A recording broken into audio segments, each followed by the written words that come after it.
From Harry Hurley Way in the world's playground to the broadcast pioneers of Philadelphia Hall of Fame, you're about to find out why Harry Hurley has been named to the Talkers Magazine list of the 100 most important talk show hosts in the nation. Yep. Live from the studios of Town Square Media in Northfield, it's Hurley in the Morning on WPG Talk Radio 95.5 and the WPG Talk Radio app. Thank you. Welcome to the program. 7 minutes past the hour, almost like Groundhog Day. Yesterday, all night, issues at UCLA. You would think they would have taken care of business by now. But no, they can't because they're backwards way. So they have, I saw this big stack of pallets. And I thought, what are the pallets for? Well, now we know they brought in power tools, zip ties. They're building a great wall. And the funny thing about it is, I guarantee you philosophically, they're against walls. You have to admit, all you have to do is really just show them for what they are and sit back, and it's self-evident. I loved what United States Congresswoman Nancy Mace from South Carolina had to say about 5 or 10 minutes ago.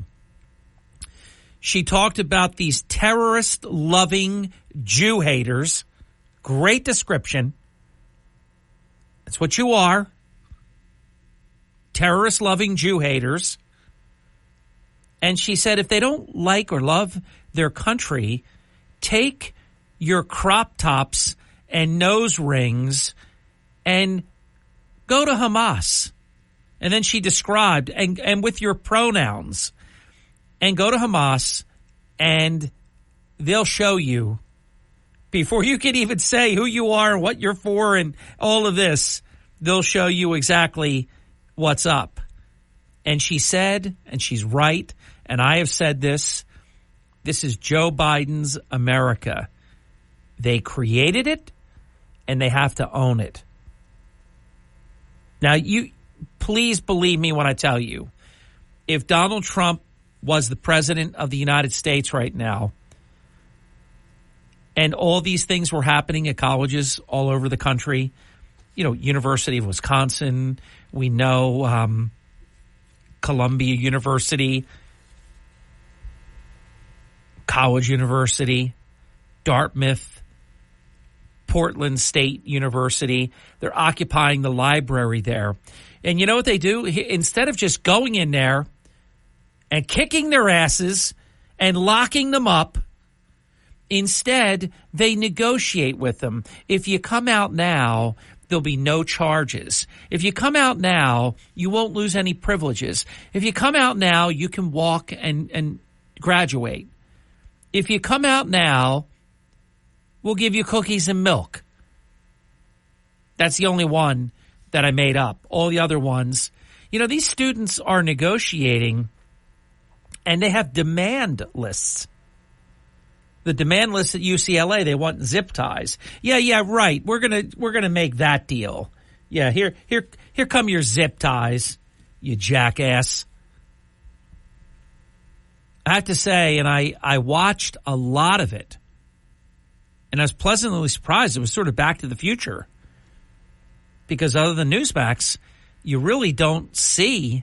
You can watch them whenever you want.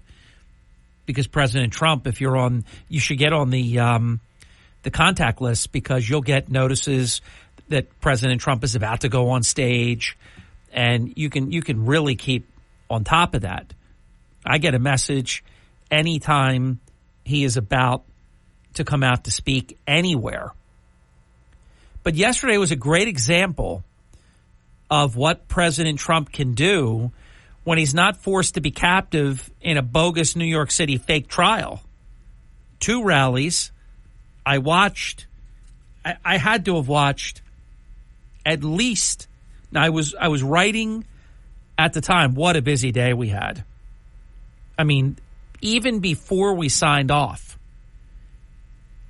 I was working on something, and then by the time I arrived to my office. There had been a domestic call to the Atlantic City mayor's home. And we were first on that by hours and hours and hours. I have to say, I wrote an email to the Atlantic City Police Department, and I asked for a written comment on the police response to the domestic disturbance at Mayor Marty Small's residence. And I don't remember how much time transpired. I didn't wait. I reported with a comment that I had sent a communication for a comment. I will never allow any government entity, if I have something corroborated, I will never wait for a comment. Oh, yeah, I'll just wait for 3 hours and hold my story. No, I won't do that. I don't do that. I won't do that. But we're fair. And the moment I received the comment, and it was like, I think it was, I mean, I could check when I published my story, when I sent the email, when I got it back. I would say it was a few hours, maybe 3 hours, maybe less. And I put the comment right in. And you can see that on the website, WPGTalkRadio.com, or on the WPG Talk Radio 95.5 app. We were really busy. I usually publish twice a day. Yesterday, we published 5 times. And 4 of the 5 were hard news. I try to have a balance. I don't make it have to be that way. Yesterday, for example, 4-1. There was one, if you will, softer item, but I just thought it was a great story that Ocean City is in the running and you can vote for the next 18 days. When I wrote the story yesterday, it was 19. You can vote for them if you believe that they are the best beach in New Jersey. Now, they've won that before. I believe as recently as last year. So we did that, and we'll share with you at the bottom of the hour. We did a number of news stories. Good work by the Atlantic County Prosecutor's Office. A whole lot is going on. So here they go. The LAPD is, I'm watching, they're moving in real time. This has been go time for at least 30 or more minutes. They're cutting the zip ties, and they're on their way in. Oh, man, they're throwing stuff at them. I'll tell you, this is bad. And these are not college kids for the most part. I mean, I've seen people that have to be like 40 years old. These are rent-a-mobs. This is, you know, the usual suspects that fund this crap. I'll tell you what I was very sad about, and I really don't understand it. Maybe you do, but the Rockefeller brothers are funding a lot of this crap. I'm not saying anything in particular because I'm not aware of exactly what they're funding, but I don't consider it good. And, of course, you know, it's America, and they have a lot of money, and they can do what they wish, but it's a shame. I know that I was surprised when I read a major national report that, you know, you expect Soros, but this was that the Rockefeller brothers are doing it. You should see this. They have a metal-like barricade. They have pallets zip-tied in front of that, and then they have pretty, well, tall pieces of plywood behind that, and then they're all behind that area. So they built a great wall. The wall of pallets and flotsam and jetsam. Much to report this morning, I'm telling you. We have just scratched the surface. You know, let me say this real quick before we go to the break. I am utterly disgusted and embarrassed that the American president does not speak about any of this. He made one offhand remark that was a disaster, by the way, what he said. And that's it. He hasn't. How can you have unrest all over the country? East Coast, West Coast, everywhere. And the American president says nothing. Well, guess what? November 5th, the American people are going to speak. And to quote President Trump, you're fired. Joe Biden's getting fired. We'll be back.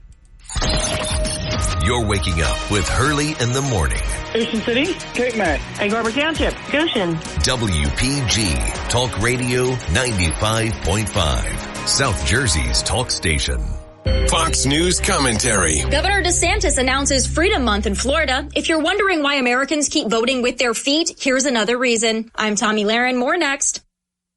Angie's List is now Angie, and we've heard a lot of theories about why. I thought it was an eco move. Fewer words, less paper. No, it was so you could say it faster. No, it's to be more iconic. Must be a tech thing. But those aren't quite right. It's because now you can compare upfront prices, book a service instantly, and even get your project handled from start to finish. Sounds easy. It is, and it makes us so much more than just a list. Get started at Angie.com. That's ANGI, or download the app today.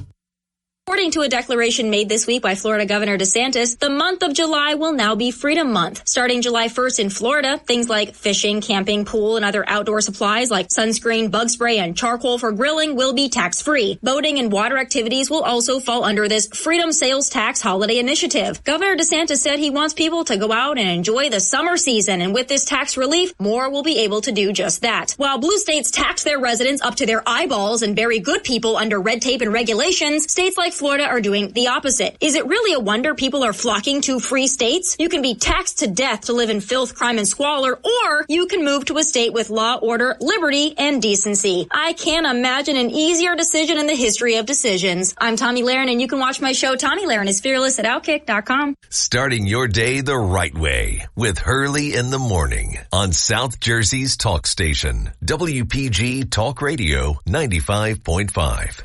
Starting your day the right way with Hurley in the morning. It's a refreshing drive to work in the morning. WPG Talk Radio 95.5. Thank you for that. 23 minutes past the hour. So the police they have their riot batons out, masks are down, and I like their approach because this is not like Colombia where they just folded like a cheap suit and surrendered.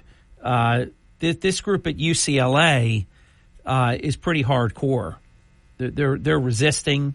I now see a bunch with their hands up. Police are entering the encampment, and when I say I like their approach, they seem to be pulling one out at a time. Put them in zip ties, pull out one at a time. So far, I've seen a couple of females. I don't know if there's any method to this, if they're grabbing women first, grabbing whoever they can grab. But there's hundreds of these protesters. And they have like strobe lights that are going, which I'm sure are to disorient. So that's going on. The police are using restraint. I think they waited too long, but, they're following orders. And this is likely the beginning of the end of this. And I think it's pretty clear in watching it unfold, they don't want to escalate. They want to de-escalate. So there is a law enforcement standoff at UCLA. Anti-Israel protesters in their encampment, and then you have the police that are just painstakingly one pallet at a time, one sheet of plywood at a time, with cutters. They're just cutting these box ties, or zip ties rather. So you can see why one of the demands of these criminals. They're not protesters. They're criminals. One of their demands is zip ties. So imagine that. Hold on a second. I'm getting a text that I don't understand. I love the help, but they are less asked for oh, okay. This is a mess, but I can read it sort of. On their list, they want strobe lights. All right, I hadn't heard that one. I heard zip ties and a lot of other crazy stuff. Yeah, we're going to give you zip ties. And by the way, would you like a rocket grenade launcher? Okay. How about suitcase nuke bombs? We want the zip ties. We want the strobe lights. And yes, and we don't think it's too much to ask. Rocket grenade launchers, please. You know, a nuclear suitcase bomb or two would be nice to have. And we want more nose rings. Got to have them. I love Nancy Mace. Crop tops. Take your crop tops and your nose rings to Hamas and your pronouns. Oh, my God. So good.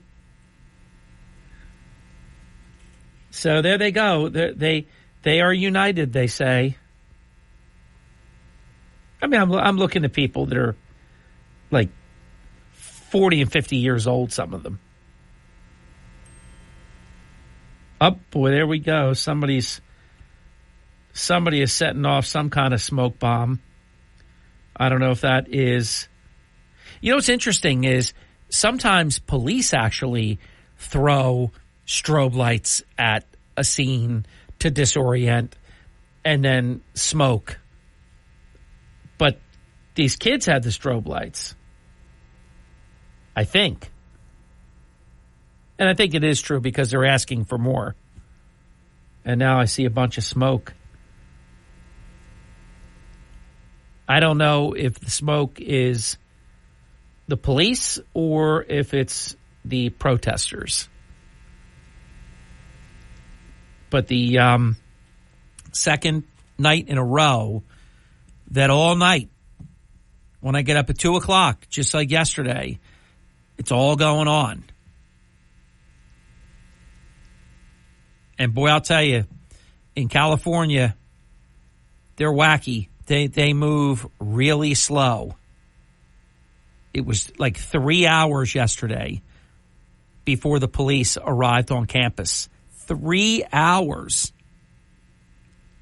For 2 hours and 15 minutes, not a word from the mayor, Bass, of Los Angeles.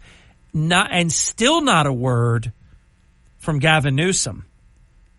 He's biting his fingernails and pooping his pants, thinking, oh no, I might not be president now. Oh no, I can't say anything. I don't know what to say.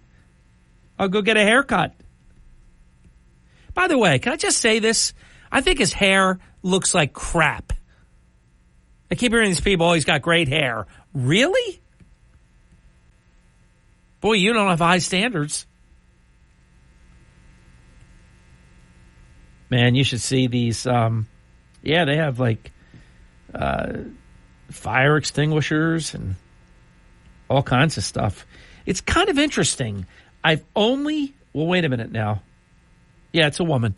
I've only seen women. I don't know if they have a strategy where they're pulling all the women out first. I've not seen a single guy yet in zip ties. Oh yeah, it is the protesters with the strobe light, because I see one right now. It's kind of annoying. Yeah, there's flashbangs, tear gas deployed as police begin to break this up. So they set that off. All right, it's 30 minutes past the hour. And remember, 3 hour difference. So it's 6:30 here. It's 3:30 there in California. We'll be back. More Hurley in the morning right after this. This is the Town Square, New Jersey Info and Weather Network. Thank you, Harry Hurley. 3 stories that you can follow right now on the WPG Talk Radio 95.5 app. The Atlantic City Police responded to a domestic disturbance call at the Atlantic City Mayor's home yesterday. You can read all about it. We had it first, and we have the best coverage and the fairest coverage. Atlantic County Prosecutor's Office, 2 first-degree drug pleas. Good work. And Capriccio Italian Restaurant at Resorts Casino Hotel in Atlantic City. I write all about it, and I just write... From the Town Square, New Jersey Info and Weather Network, I'm Chief Meteorologist Dan Zarrow. Temperatures will once again soar into the 80s across most of New Jersey today, feeling more like June than early May. I'll give you a high of 82, although cooler along the coast. Sun and clouds, breezy, and completely dry. Partly cloudy tonight, low 58. Tomorrow's high only 60. Much cooler with increasing clouds. We'll be in the 50s this weekend with a chance of rain, especially on Sunday.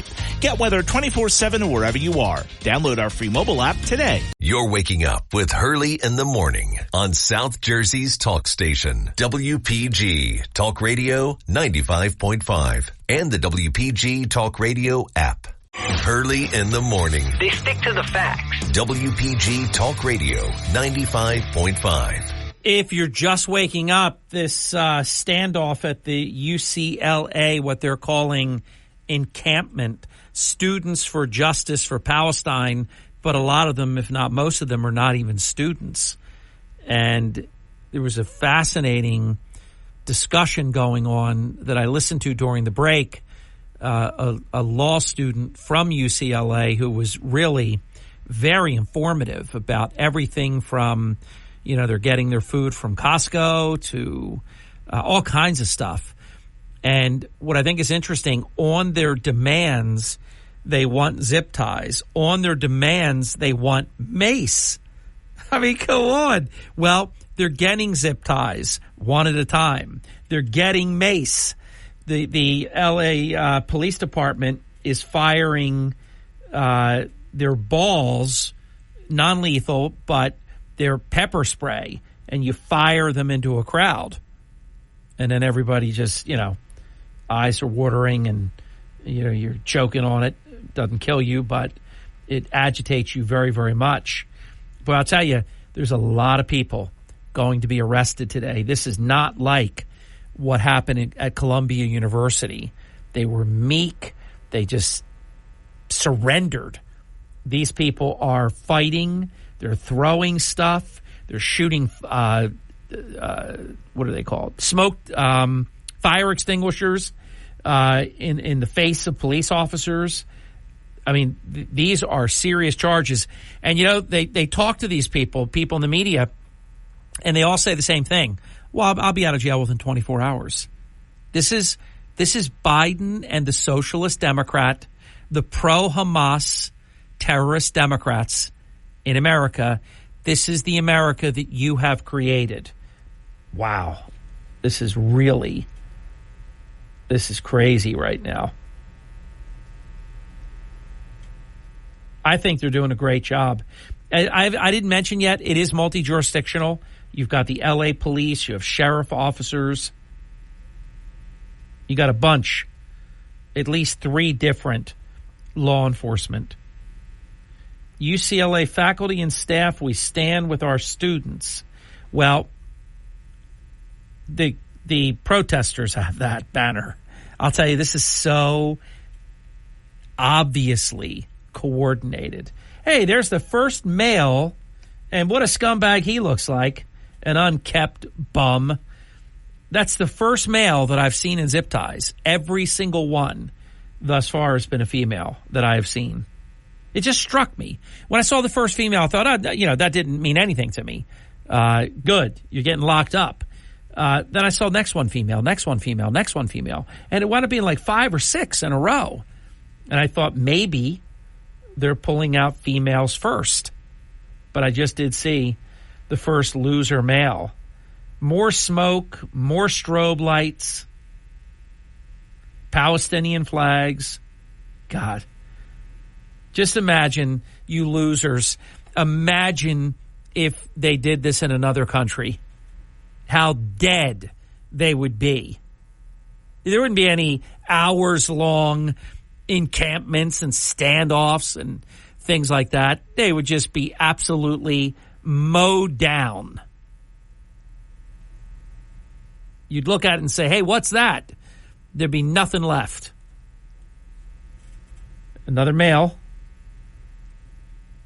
And I heard a national broadcaster yesterday say, hey, someone's got to explain to me, what's with the face masks? I'll explain to you. They're covering their faces.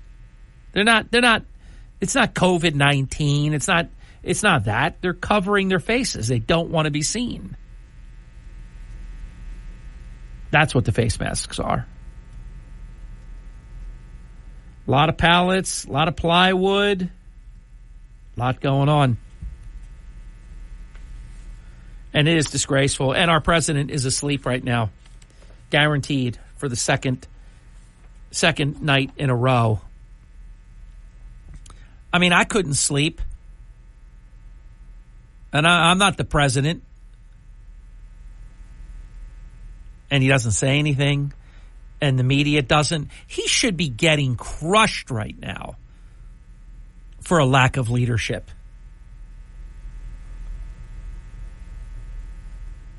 The New York City Police Department confirmed that they made about 300 pro-Palestinian protester arrests yesterday. Fat Bragg was pretty ambiguous about what's going to happen. But again, I'm a big fan of the theory of past is prologue. You got Donald Trump, you got to keep charging. There's no need to do anything to these fine people, these misunderstood people. It was like 109 yesterday arrested from Columbia University and 173 from City College of New York. And they're still determining how many of those are students, because there's a lot of professional agitators here. That's not a speculation. That there is no question about that. I'll keep you posted on that, but I want to move on to some other things as soon as we come back. I'll tell you what, I don't get angry very often. I'm getting downright angry about Joe Biden and this student loan forgiveness and the way he keeps picking winners. Yesterday, he approved $6.1 billion in student debt loan cancellation if you attended art institutes. Hey, listen, my son-in-law is an artist. I love art. I love Leonardo DiCaprio painting Kate Winslet's boob. I love the fact that it was actually James Cameron who painted it, or actually drew it with the charcoal or crayon, whatever it was.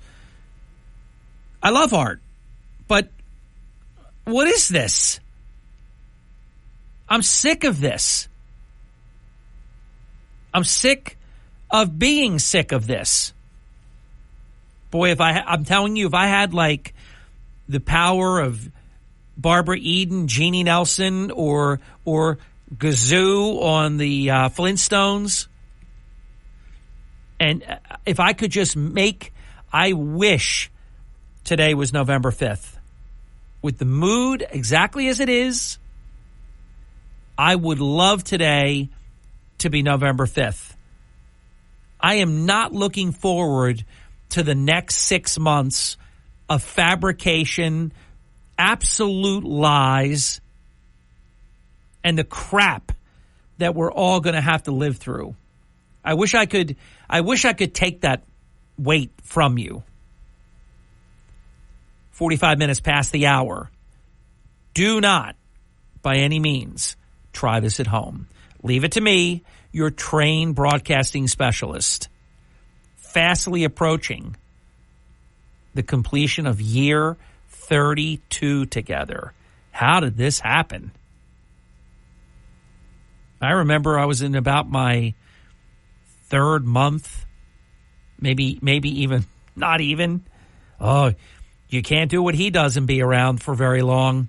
He's not going to be around very long. I kept hearing that. And it was people that I was being critical of. So I was mindful of that. And no one had ever done what we did before. Called people out. Hurley Bird specials. Putting people on the spot. Demanding answers. Calling out the creeps and the bums. And the political thieves. Oh, you can't be around long if you do that. Yeah? Who are they? They don't say that anymore. Well, actually, Marty Small did, and then he got criminally charged about a week later. Maybe not even a week later. I remember I knew that when he was talking this crap, Will Reynolds is a racist, Vince Palestina is a racist, and having meetings to try to take over Atlantic City, and all these lies. And I was a alleged card-carrying Proud Boy, Donald Trump Proud Boy. I got to tell you, I am a public figure, and you can say, I'm a bum, and you can say a lot of things. You can't say that. I just have to decide, do I want to be rich, like super rich? Because if I don't mind going through it, all of it that it would take, that fool is on video saying that crap. I've got it. I've got it in my H phone. But I thought, this is funny. He's saying I'm not going to be around for very much longer. And then he got criminally charged a couple of days or a week later. And I knew he was getting charged.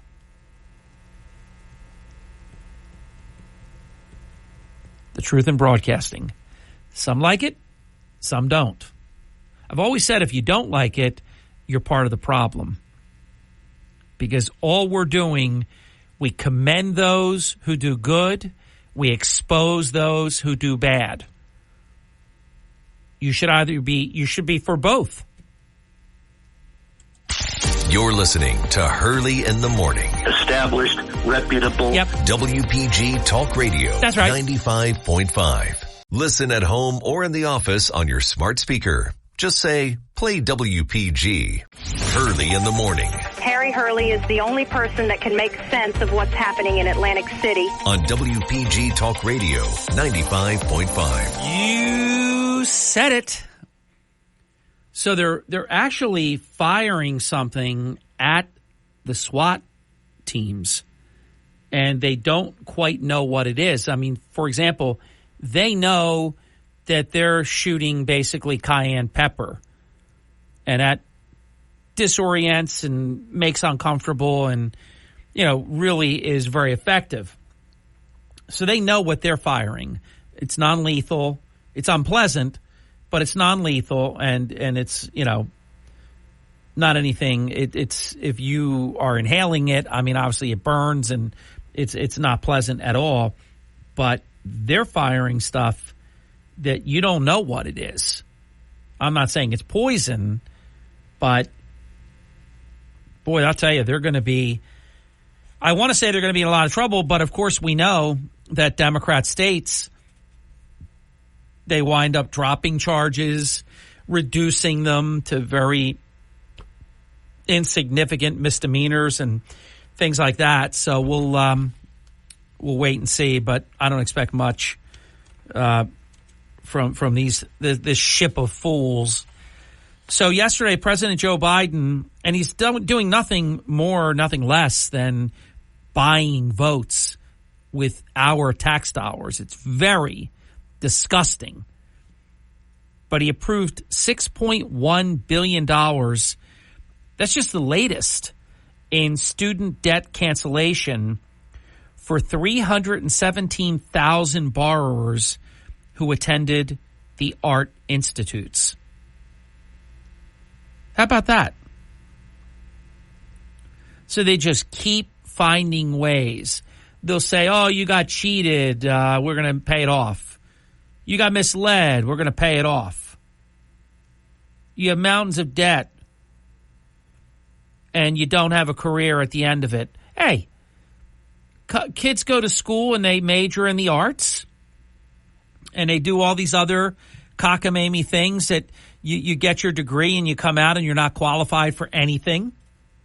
But you've got your wonderful piece of paper. What, you get your money back because you can't get a job? Because you took some stupid major that did not even make you marketable, desirable to anybody?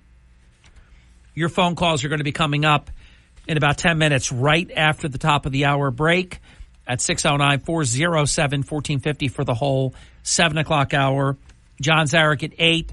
And I'll tell you what, I'm an expert in the topic today. I'm not an expert in asthma, thank God, but I am an expert. I shouldn't say I'm an expert, but I'm well versed in understanding allergies. The topic today for the first half of the 9 o'clock hour with Deborah Heart and Lung Center presents, and we're going to present Dr. Andrew Martin, who is a pulmonologist, and he's also the chairman of the Department of Pulmonary Medicine at Deborah Heart and Lung Center. And our topic is understanding asthma and allergies. And of course, there's a correlation because you have allergies that can induce asthma. So we're going to talk about what is asthma? What are the different types? Who is at risk? What are the attack triggers? That's very important. Then we're going to be talking about what are allergies? What are the common allergens? And we're going to talk about what is allergic or allergy-induced asthma. And what are the symptoms? How do you diagnose it? How do you manage the symptoms? See, what I know, and I've been dealing with these for many, many decades, I have about 8 bad weeks. I always look at it this way. I'd rather not have it at all, but 7-8 weeks, usually like April 1st until right around our golf tournament our golf tournament is my first outing, if you will, where I go outside for an extended period of time. I'm basically a house cat. I go out when I have to, but I'm always trying to stay ahead of the histamine because the allergies, you're allergic to something and you overproduce histamine. Remember I said about 50 or so minutes ago, 50, that President Trump had great rallies yesterday. I watched, it had to be more than 40 minutes of one of them. I think it was the Freeland, Michigan. And he spoke about, quote, the ultimate verdict on this travesty will come at the ballot box. And I think he's absolutely right about that. He calls it the Biden trial, and it is Biden, and it's his guy. And in every single one of these legal matters, it is Biden people that did this. There's no mistaking that. I like it that he calls it the Biden trial. And he says that, and President Trump declared, quote, America is going to find crooked Joe Biden guilty at the ballot box. I love that. Quote, the ultimate verdict on this travesty will not come in a courtroom. It will come at the ballot box. And the American people are going to find crooked Joe Biden guilty of trying to destroy our country. Quote, he's destroying our country. It's just spot on.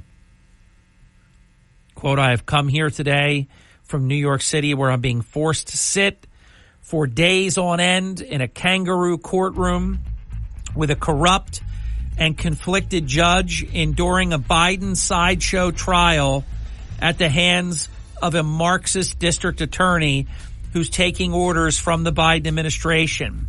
But what you're witnessing in New York is not a legal proceeding. It's an unlawful exercise in very stupid and very evil politics. But here's the good news, quote, it's driven the poll numbers higher than we've ever had before because people get it. It's a scam, and they get it. Hey, Tom P. Quote, these indictments are not just an attack on me. They're an assault on the constitutional rights of all Americans. And he went on to say Joe Biden's a failure on the border, failed on inflation, failed on gas prices, failed on every single thing, including Afghanistan. We'll be back. Call me. WPGG Atlantic City, WENJ HD3 Millville, a Town Square media station. Everything you need to know in 6 minutes starts now. From Harry Hurley Way in the world's playground to the broadcast pioneers of Philadelphia Hall of Fame, you're about to find out why Harry Hurley has been named to the Talkers Magazine list of the 100 most important talk show hosts in the nation. Live from the studios of Town Square Media in Northfield, it's Hurley in the Morning on WPG Talk Radio 95.5 and the WPG Talk Radio app. Feel free to jump in. It's 5 minutes past the hour. I love that. We're going to grab 2 extra minutes. Actually, a little more than a minute, not 2 full minutes. But that's wonderful. 609-407-1450. I hope you'll check in. It's wide open forum this hour. We have a lot to report in between your calls and until your calls. 609-407-1450. I meant to mention this at the top of the last hour. Remember, Dan Zarrow, and he does a great job, he's tailoring a weather forecast. He covers the whole state. So, and there are people listening all over. He has it as 82 for the high. I can tell you right now, it's going to be at least 85 in Egg Harbor Township today. And my smart thermometer said 87 will be the high. Now, the other day, we said it would be 78, and it was 83. So it's going to be warmer on the mainland than what you just heard. Let me double check. I did check it at about 6 a.m. this morning, and let me see if anything has changed since then. Oh, it has changed. It does say high 82. At 6 o'clock, it said high 85. Let me go to my smart thermometer, though. Hold the phone. Because I got to tell you, it incredibly... Yeah, this still says 85. So we'll see. I'll remark to you tomorrow about that. 609-407-1450. I am going to cover sometime this hour the Atlantic City Police Department responding to a domestic call at the Atlantic City Mayor's residence. We have photos. We have the complete scenario that occurred. There were a lot of rumors flying all over God's creation, and most of them were wrong. So my commentary, and then familiarize yourself with the published article. We broke this hours before anyone else in the media. No one else had the story. They couldn't write the story until Captain Fair came out with a quote, because they rip me off every day, but they can't rip me off without giving credit. And so they waited and waited and waited hours and hours and hours. So it was, I love it. I love it when we have total ownership of a story, because the market is just incapable. They just sit back and wait for someone to hand them something. I will hand you a press release. No, we go out and we get it. We don't wait. We don't wait for any of that. It's good. It's helpful. Prosecutor's office, for example, does a really good job. in terms of being transparent and communicating, and we love that. But we had this story from the time right after 10:30 in the morning that the call to the police department went through from the small residence. We'll give you all of that. But as I promised, when we're an open forum, your calls come first. Welcome to Hurley in the Morning. Glad you called. You're on the air. Mr. Hurley, good morning. Good morning. Everybody seems to be waiting for November 5. Well, I think that's just an expression. I mean, obviously people are going to be voting weeks before November 5th. So when people say, President Trump says it, you hear me say it, a lot is going to happen. Look, the election may be won or lost weeks before November 5th. Article 25 will solve problems immediately, like tomorrow, maybe. Not going to happen. Yeah, well, what if we just send copies to the president and the vice president and just say, your prerogative. If you want to get out, this is your avenue to retirement. Yeah, but they're not going to do it. I mean, we could talk about this all day. I know that there are provisions built into the Constitution, but none of them will be enacted. They're not going to be utilized. I mean, look, this is a president that the United States Supreme Court said you can't forgive the student loan debt, and every day he announces $6 billion, $10 billion. They're lawless. They don't care. They hate the Constitution. They think it's antiquated. They only refer to it when it supports what they want to say. They're not going to be moved by Article 25 or anything. They think they're getting 4 more years. What would it cost us but a piece of paper? Well, here's what I'm about.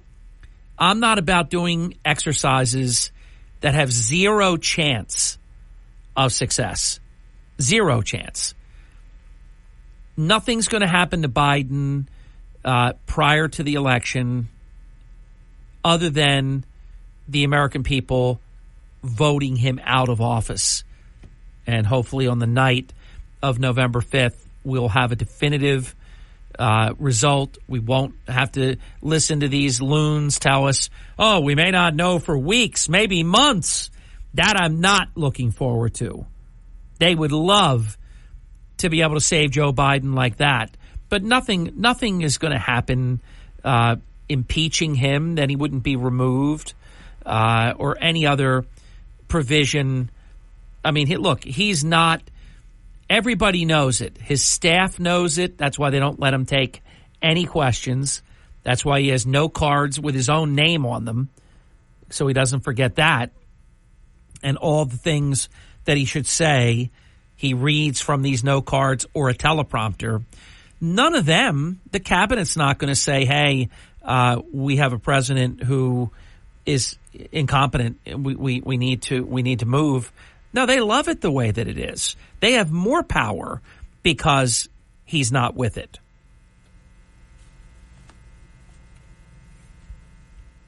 Then I said it's all said, right? Well, you have a good day. You do the same. Look, I'm not trying to rain on your idea, but because the words are there doesn't mean that there's any realistic chance for success. I sometimes give the tough medicine that people don't want to hear. Hey, I've got a great idea. Let's use the 25th Amendment. Give them their chance. Give them their out. No, they don't want out. Not only do they not want out, they want the exact opposite of out. They want in.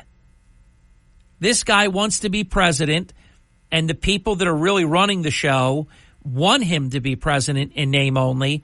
This is wonderful for all the career politicians. This is nirvana to them. They hated it when Trump was in there and they lost power. The career people that hate Trump, that are doing everything they can to make sure that he doesn't come back. They hate him. It's interesting, and I'll say goodbye to you. They talk about how, like, whether it's Nicole Wallace or any of these other fools on MSNBC, CNN, elsewhere.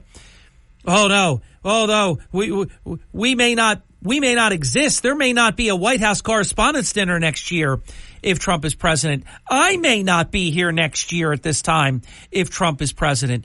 They're putting out all this crap. Hey, lady, are you stupid? Are you as stupid as you look? Are you as stupid as you sound? Trump was president for 4 years, and you were there. Trump was president for 4 years, and they had the White House Correspondents' Dinner every year. He didn't attend, but they had it. So quit your lying. Nobody's buying it. I may not be here next year. Well, good. Can you make that true? Let's just say everything else is BS, but that's good. Let's hope this time next year you're not there. Because liars who lie about lying is something that I detest. It's not productive. It doesn't lower inflation. It doesn't increase wages. It doesn't create good jobs. It doesn't create low energy. It doesn't create our energy independence. But it's all they've got. Just make it that, oh my God, no, he can't be president. No. Well, get used to it, because it's much more likely than not that what you wish can never happen again is going to happen. 609-407-1415, open phone line. Much to do, and as usual, so little time. We'll be right back. Don't go away.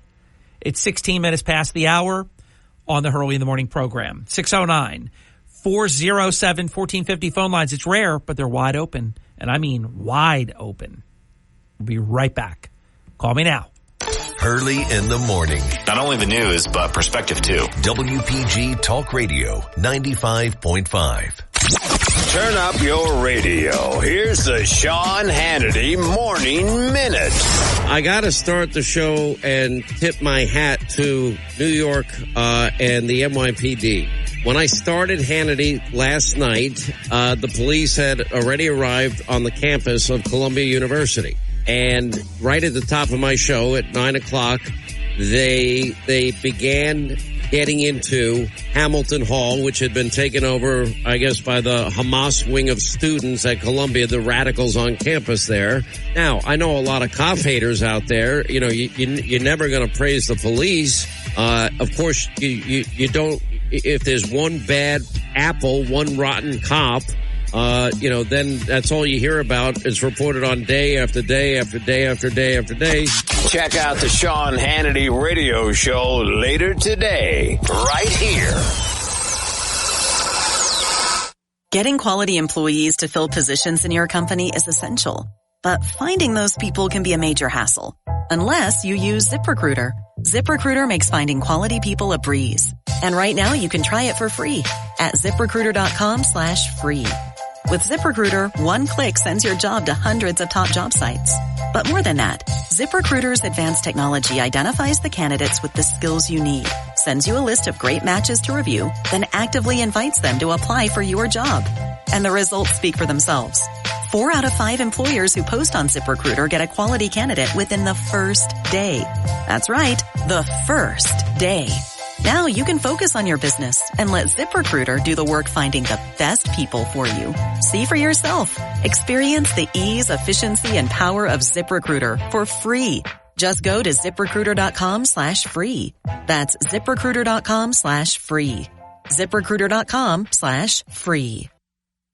You're waking up with Hurley in the Morning. WPG Talk Radio 95.5. You're waking up with Hurley in the Morning. Brigantine. Mays Landing. EHT. Ocean City. WPG Talk Radio 95.5. South Jersey's talk station. Thank you. Welcome back. 23 minutes past the hour, 609-407-1450. Phone lines are open in wide open forum. So let me give you the truth, the whole truth, and nothing but the truth, because a lot of and just to show you, and I wouldn't do it any other way, I could have written some ambiguous piece that would have given a certain impression. And we don't play that game, even against people that are very unfair to us. I don't respond that way. It just, I think my career would have been a couple of weeks, couple of months. It wouldn't have been measured in more than 3 decades. And that's the reason that we really do the very best that we can to get it right. So yesterday morning at a little after 10:30, my phone, which is always busy, just blew up like crazy. And you have to understand, the information that I get, sometimes it's really good. Sometimes some of it is accurate. Some of it's not quite. And then sometimes it's just garbage because people just, if you had a line of 20 people, it's one of the fun things I used to do when I taught customer services training. We did some really great train the trainer programs when I was a hotel casino executive at various properties that I worked. And one of the exercises we did was you'd be in a line of like 20 people. And then I would tell the first person a comment, a statement, not 1,000,000 words, but about maybe like 6 or 7 words. And then they tell the next person, and they tell the next person, and tell the next person. I don't know when it starts to break down, but somewhere in that chain, if you started out with a White House with black shutters, at the end, it would wind up being who knows what. A donkey, a horse. Well, no. We started with a White House with black shutters and red doors, front doors. And it just happens. Like a whisper down the lane. So this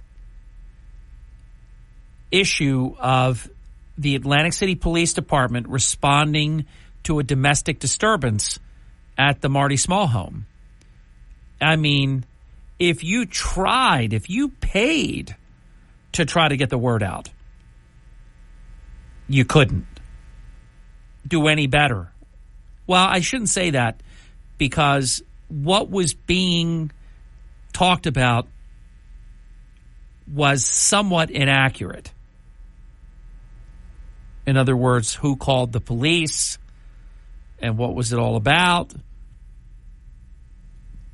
But nonetheless, based on the people that I had spoken with, I knew, if you hear that noise, it's my Ring motion detector. Someone is near my front door.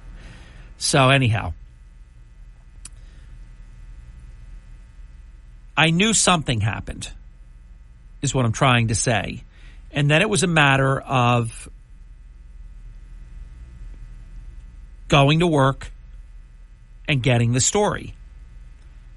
So we were able to confirm. I confirmed it very early, but I wasn't comfortable reporting it until I had an official source.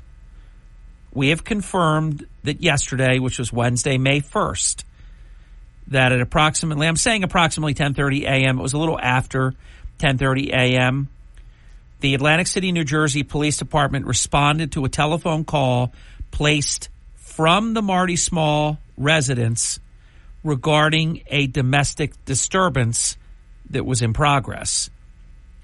The telephone call for police assistance was placed by Marty Small himself in order to de-escalate a situation involving one of his minor children who were in the small home at the time. You might wonder why on a school day that would be the case, but it was the case. There were many rumors circulating around Atlantic City yesterday that the phone call to the Atlantic City Police Department was placed by Small's police security detail. I have confirmed that is not true. And let me tell our next caller that they're going to be next. Hang in there. I don't have long on this, and then you'll be on right after the bottom of the hour. And then you can call in as well, 609-407-1450. And also, it's like, they didn't send police cars. They sent, the unmarked cars. And this I do know. And I write it. And I'm going to tell you now.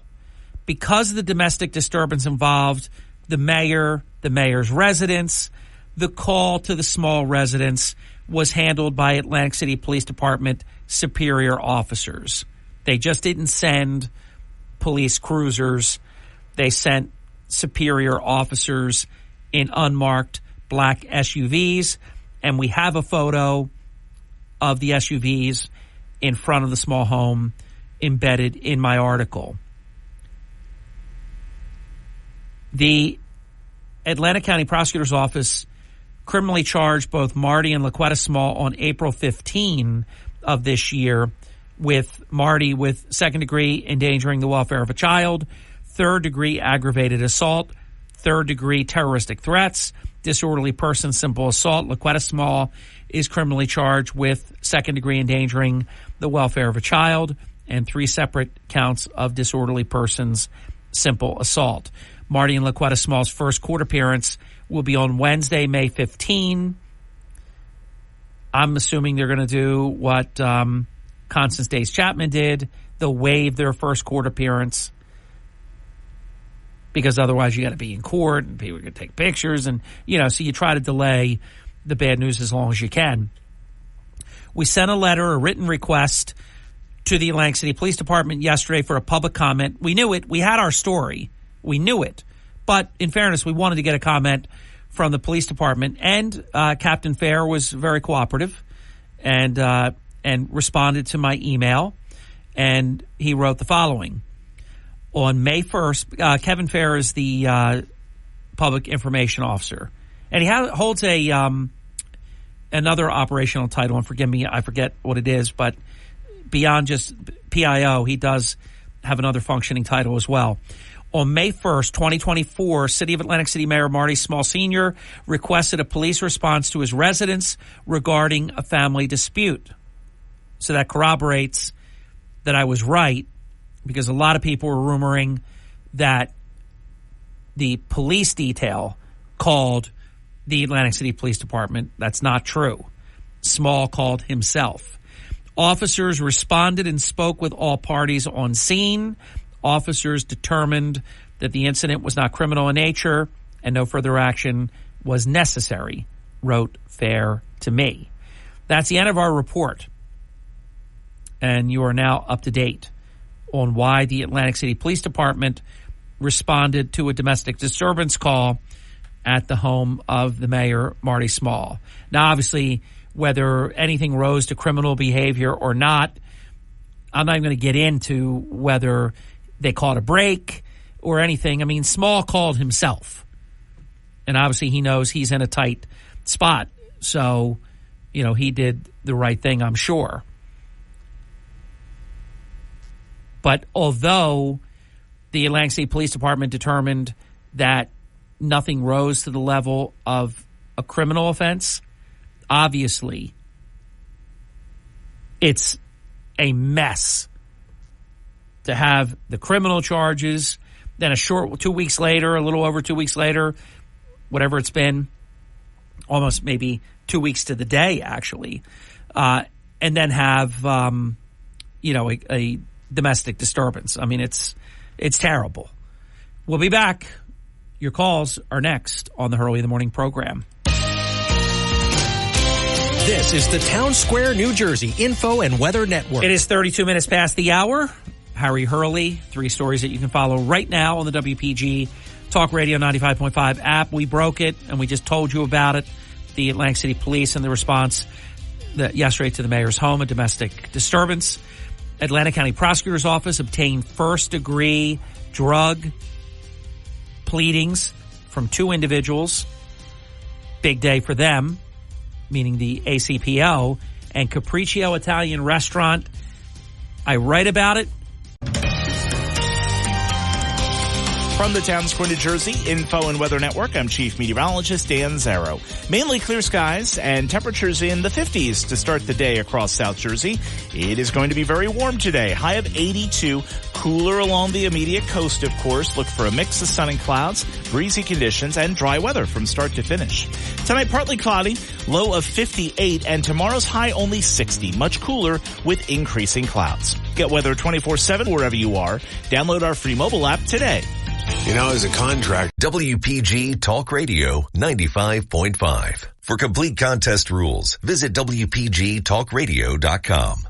Wake up weekday mornings with Hurley in the Morning. Cut the BS and let's get to the truth. WPG Talk Radio 95.5. Hey, thank you. Welcome back. I responded to guest listener Sharon. I really appreciate what Sharon wrote. She wrote something very complimentary about our work. Then she wrote that it's really sad whatever is happening with Marty Small and his family. I agree with that. And then she wrote, when will he resign? The thought of who will take his place is a scary thought. He's not going to resign. He is, you go look up the word narcissist. I mean, his picture, his portrait, his self-portrait pops up. He'll never resign. Believe me when I tell you that. The thought of who would take his place is a scary thought? No. And I'm not doing this to disagree with Shannon. No. The next mayor of Atlantic City will be much better than Marty Small, because when you have something that's out of the norm, that's terrible, and he's a disaster. His time as mayor has just been absolute, just abject failure. The hiring of the criminals, the awful agenda, his divisive administration, just they're terrible. They're the worst. I would take Frank Gilliam. I'm naming people that were convicted of crimes. I'd take them. Every one of them. So the next one is going to be better, because people will have had enough. You know, you don't hear this a lot, and he'll tell you, oh, everybody loves me at his press conference. Everybody loves me. No, they don't. They don't. Not even the people you've given jobs to. He would be shocked to know the people that actually rat him out on a regular basis. You know my plan. There's a couple plans. George Tippett would be a great mayor.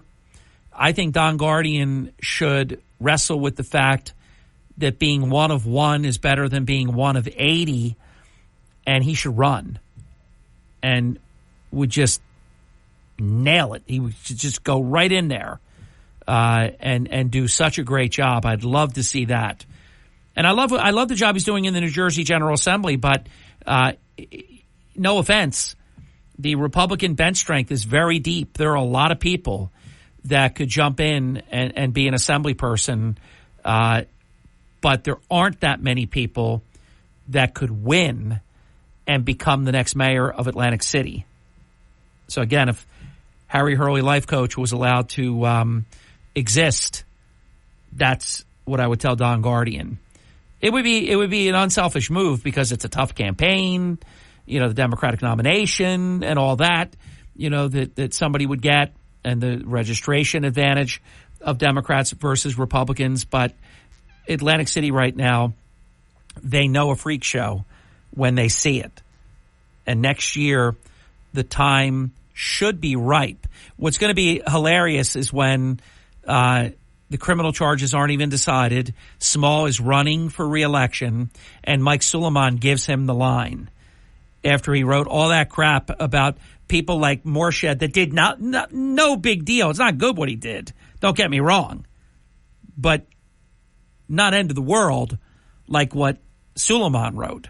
Oh, yeah, well, I believe in innocence, but he should resign. Oh, really? And nothing. So you realize Suleiman has said nothing. He did say that Constance Days should take a leave of absence, but nothing about either Small.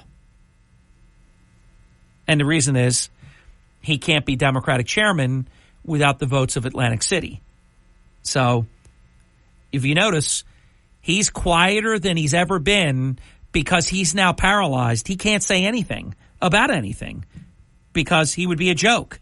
Excuse me.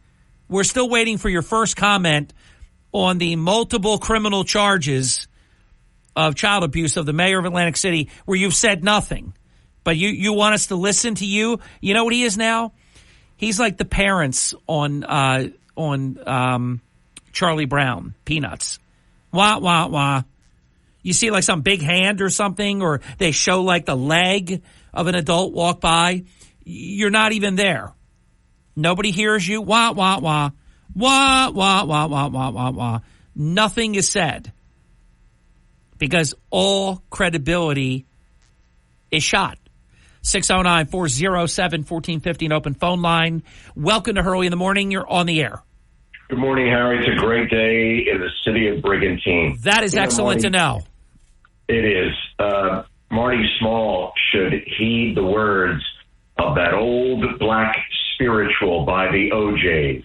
They smile in your face all the while they're trying to take your place. The backstabbers. Yeah. Yeah. And while we're talking music, you said something when you were talking about Marty Small, like what's that all about or something. Alfie? And of course, as if I don't have enough to do every day, now you've inspired me to write a song. What's it all about, Marty? Hey, you know, I haven't seen you do one of those lately. Harry, my life is not my own, and I know you can identify with that. I get more done by 9 o'clock in the morning than most people do all day long. It's nonstop. I'm juggling 6 balls here. I'm busier now than I was when I was half my age. I keep saying it should be getting easier, but it's not. It is an amazing time to be alive. The busyness factor is just off the Richter scale. Well, also because of what you do, and, although I'm not technically in the business anymore, I like I said yesterday, I follow this stuff 23 hours a day. You follow it 24 hours a day. So it's just, but something yesterday, I saw that, President Trump was off from court, and he did these 2 rallies, and I'm watching this man. And I just marvel at the energy of this 77-year-old man flying around the country on his one day off and doing these 2 rallies, and the energy. I mean, Joe Biden, they talk about how they can't keep up with him. A slug could keep up with Joe Biden. I know. It's true. A slug would actually be like a sprinter compared to Biden. In lane 1, we have Carl Lewis, the slug. I mean, yeah, it's so true. But you know what I think? I just truly believe the American people have figured all this out. And Andy, it's really born in all the polls. You see it. Harry, every day these polls, and it's not just you giving these polls. I mean, you go on these left-wing networks. I mean, at some point they have to report the polls truthfully, or they just look ridiculous. They can't say, and like you and I talked about this. If they even say that Trump is tied, right? He's way ahead. Correct. The fact that they would even admit he's tied, right? And by the way, that's all they've got right now. They just talk about how it's tied, but it's not tied. If you go to every single poll that there is, it's not tied. They lie and say that it is, because that's the best. They can't actually say Biden's winning, so they say Biden is tied. It's so close. Or they throw the old, it's the, Maxwell Smart, the old margin of error trick, Yeah. Yeah. But that President Trump is leading, that a Republican is leading nationally. When do you see this? I mean, it never happened. Not since 2004. No. So, but and we didn't get a chance to talk about this yesterday, but it's actually a brilliant thing that President Trump is acting as though he already is the president. He's acting more presidential than the quote president, because he's really not the president. What do we know? I mean, look at these horrible things that are happening at these colleges and universities, and our president hasn't spoken a word. And this is really in keeping with his pattern, whether it was the train derailment, no word forever. He's never, gone, faked like a year later that, because he's running that he cares. I mean, it goes on and on and on and on.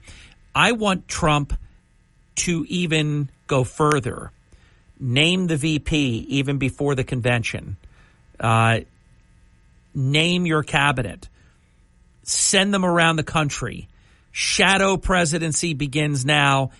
And you know me, Andy, I don't usually go for that because I accept the results of elections. We have one president at a time, but these are extraordinary times.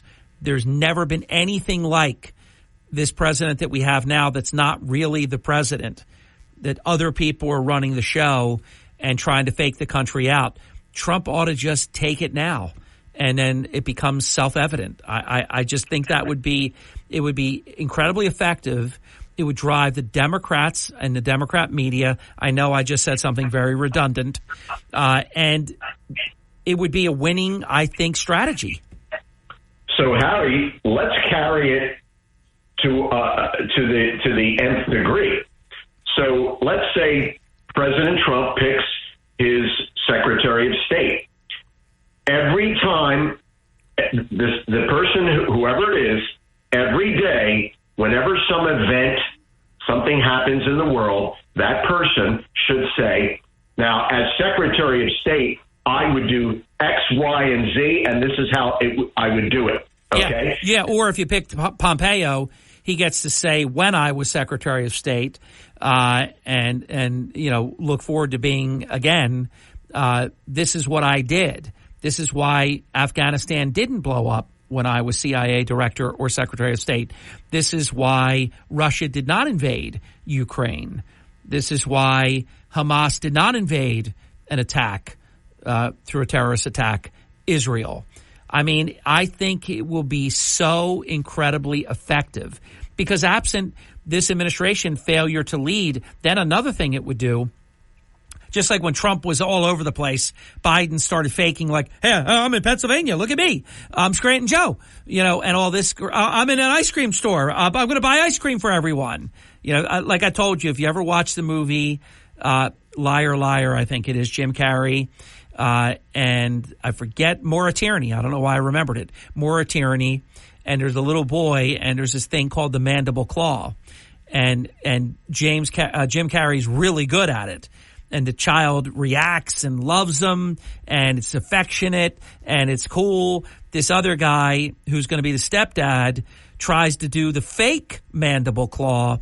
The child is skeeved out.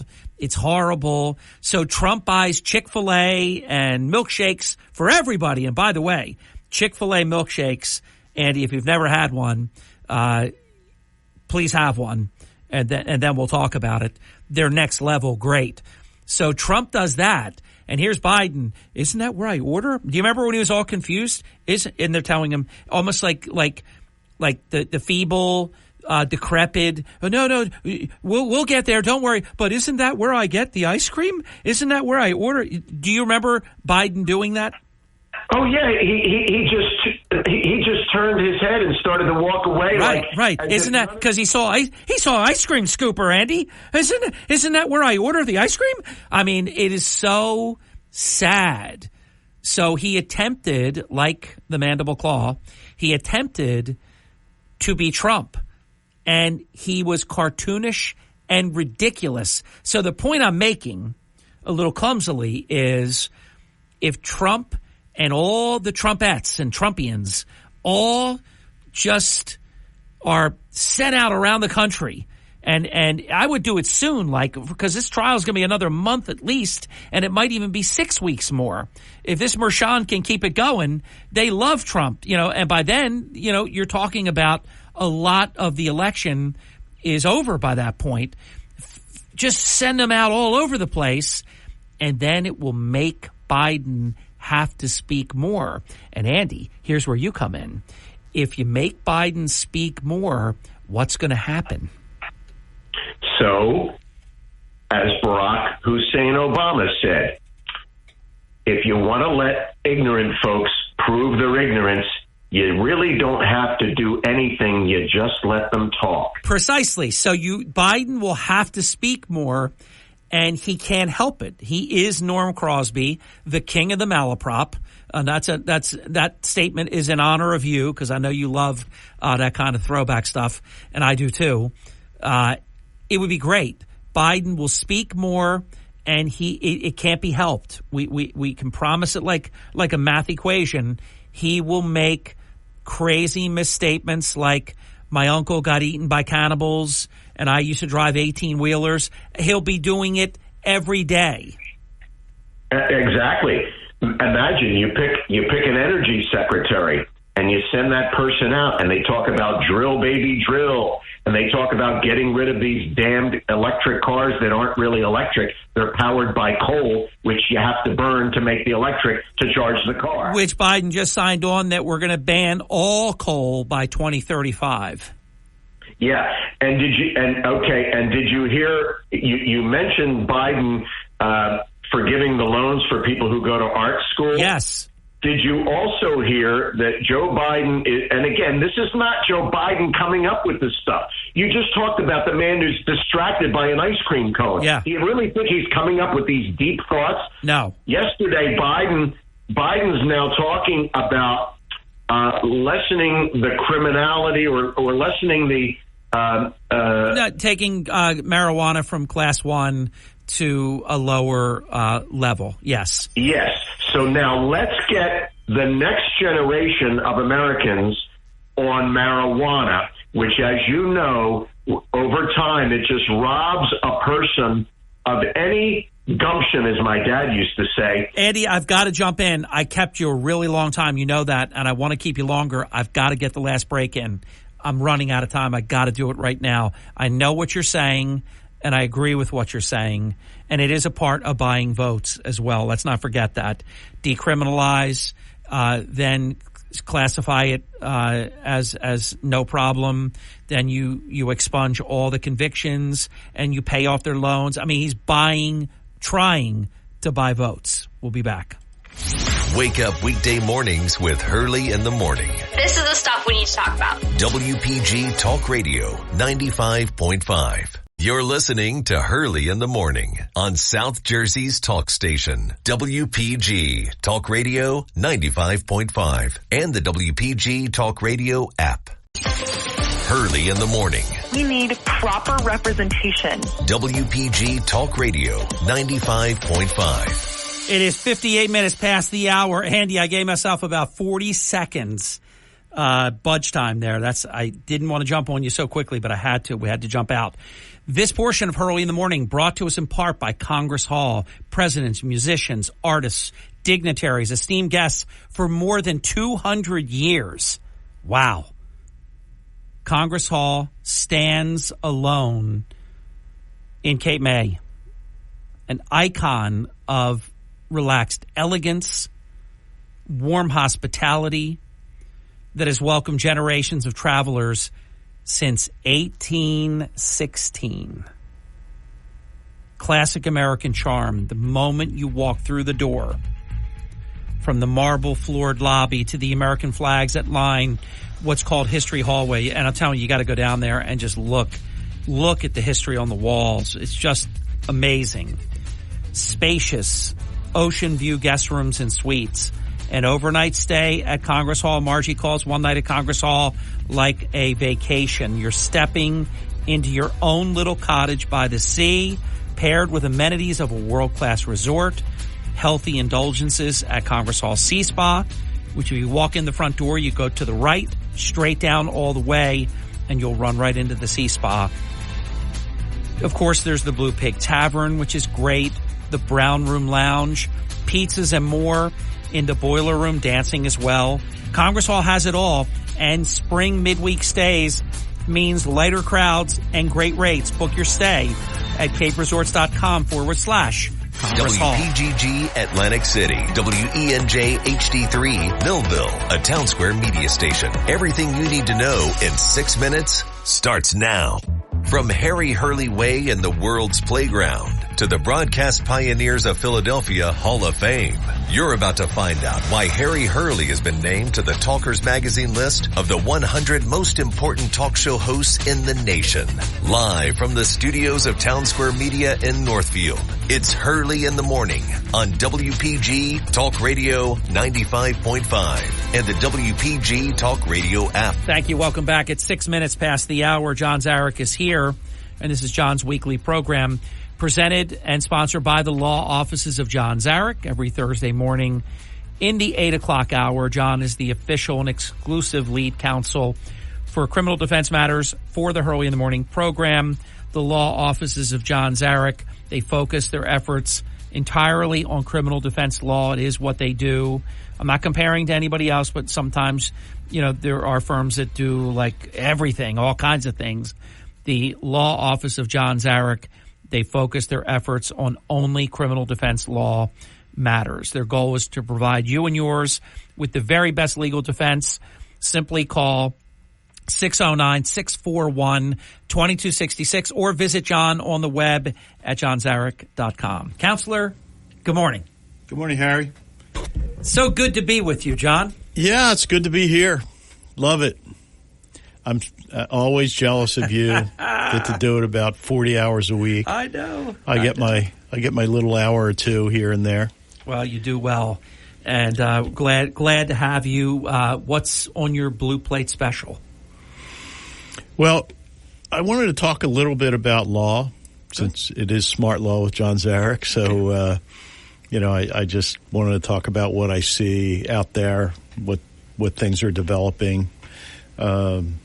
Tremendous number of sex-related prosecutions. A lot of people guilty, a lot of people innocent.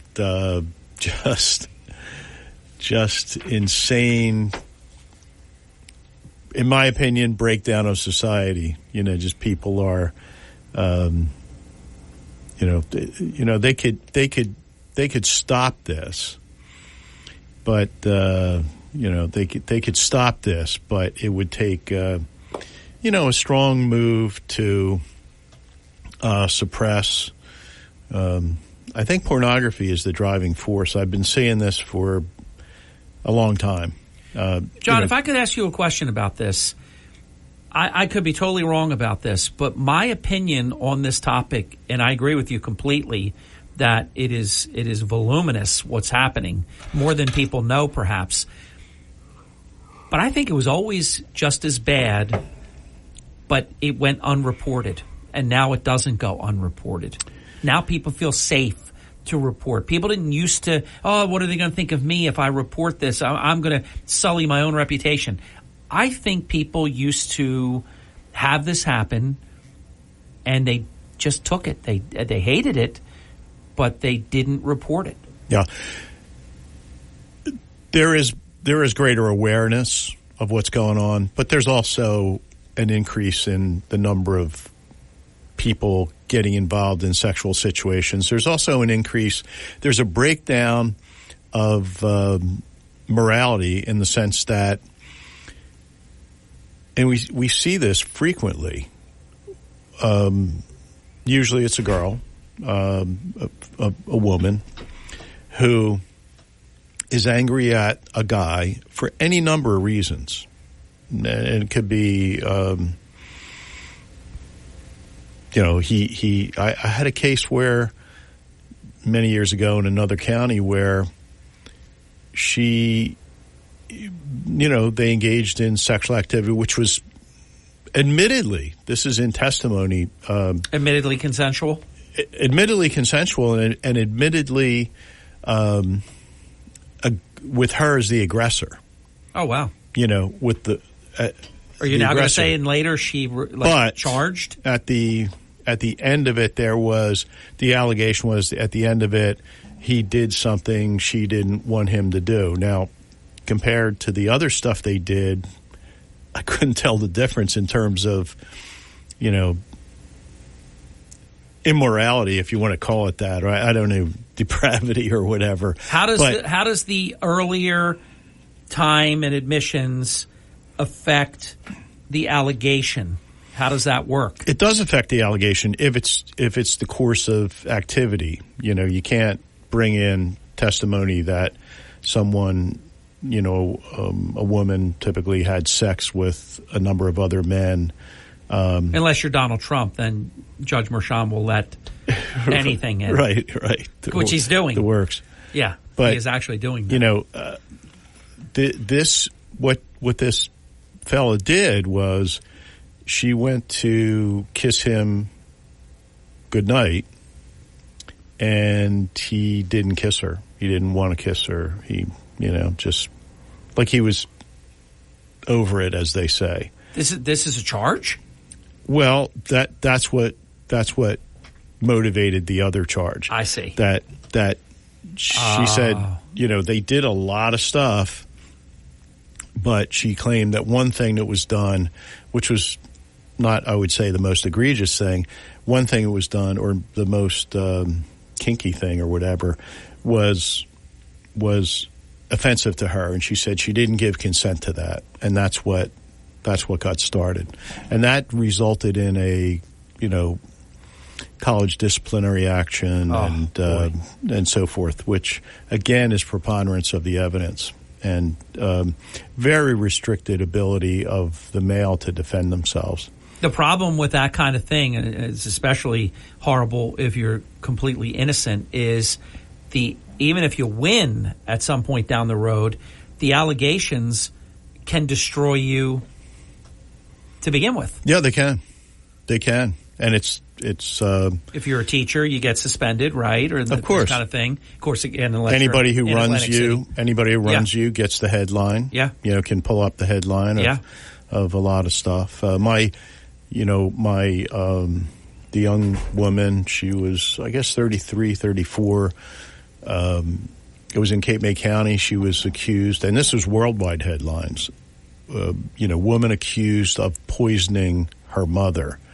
And the mechanism was overdosing the mother on, allegedly overdosing the mother on morphine. Mm-hmm. And the morphine was to be administered by the family. In New Jersey, nurses and doctors don't administer. When you're on hospice, the family administers morphine. They give you instructions, and, of course, they say how much. But it really is kind of putting the family in a position where they can, give a lot of morphine, or more than normal because the person's dying and so forth. Well, in this situation, there was a battle between, and my client, actually I could use her name, I won't, but maybe we'll have her on the show sometime. John, that would be awesome. As you know, because of you, I'm she was accused. Familiar with this. She was accused, and the family, it was a fight about money. Terrible. And she didn't care about the money. In fact, her mom dying sooner cost her a lot of money. And she knew that. But it was a bitter sister-in-law and brother, and they, it was money oriented, and they pressed it, and they convinced a state police detective to run with the ball, and they charged my client. And when I came on the scene, she was in jail. Yeah. And all the case had rolled a little bit. Her dad hired us from Florida, and we got to work, and eventually got her out of the I mean, and it was a battle for many, many months. And eventually we brought in... Cyril Wecht, was it? It was... no, Michael Baden. Dr. Baden. Yeah. Yeah, Dr. Baden. Yeah. And... he's amazing. When he... we had lots of other evidence, but Baden is... he was the silver bullet. Fantastic. And he really did a good job. And he proved that that after death, the morphine metabolizes in a way that was... If your body is if your organs are breaking down as it would in end-stage cancer, then it doesn't metabolize or process the morphine. It just kind of hangs in your liver and your kidneys and whatever. And then when you die, that kind of releases and it all goes to the heart cavity. And unfortunately, that's where the people took, the forensic people took their sample. And the sample shouldn't have been taken in the heart cavity, should have been taken in the femoral artery in the leg to avoid that problem. So the high reading of morphine was completely off. Wow. And, the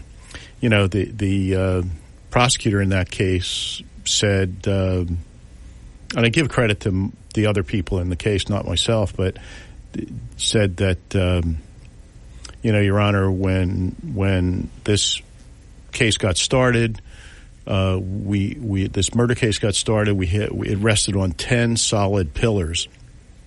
And thanks to Mr. Zarek and his team, and again, it was the team, not me, but thanks to Mr. Zarek and his team, all those pillars have crumbled, and we're dismissing the murder case. She could have spent either the rest of her life in jail or a lot of years in jail. So she's given me permission. I mean, I didn't ask for it, but she said affirmatively, you can use my name, you can use the details, you can do media, you can do anything you want. I'm asking you as a friend.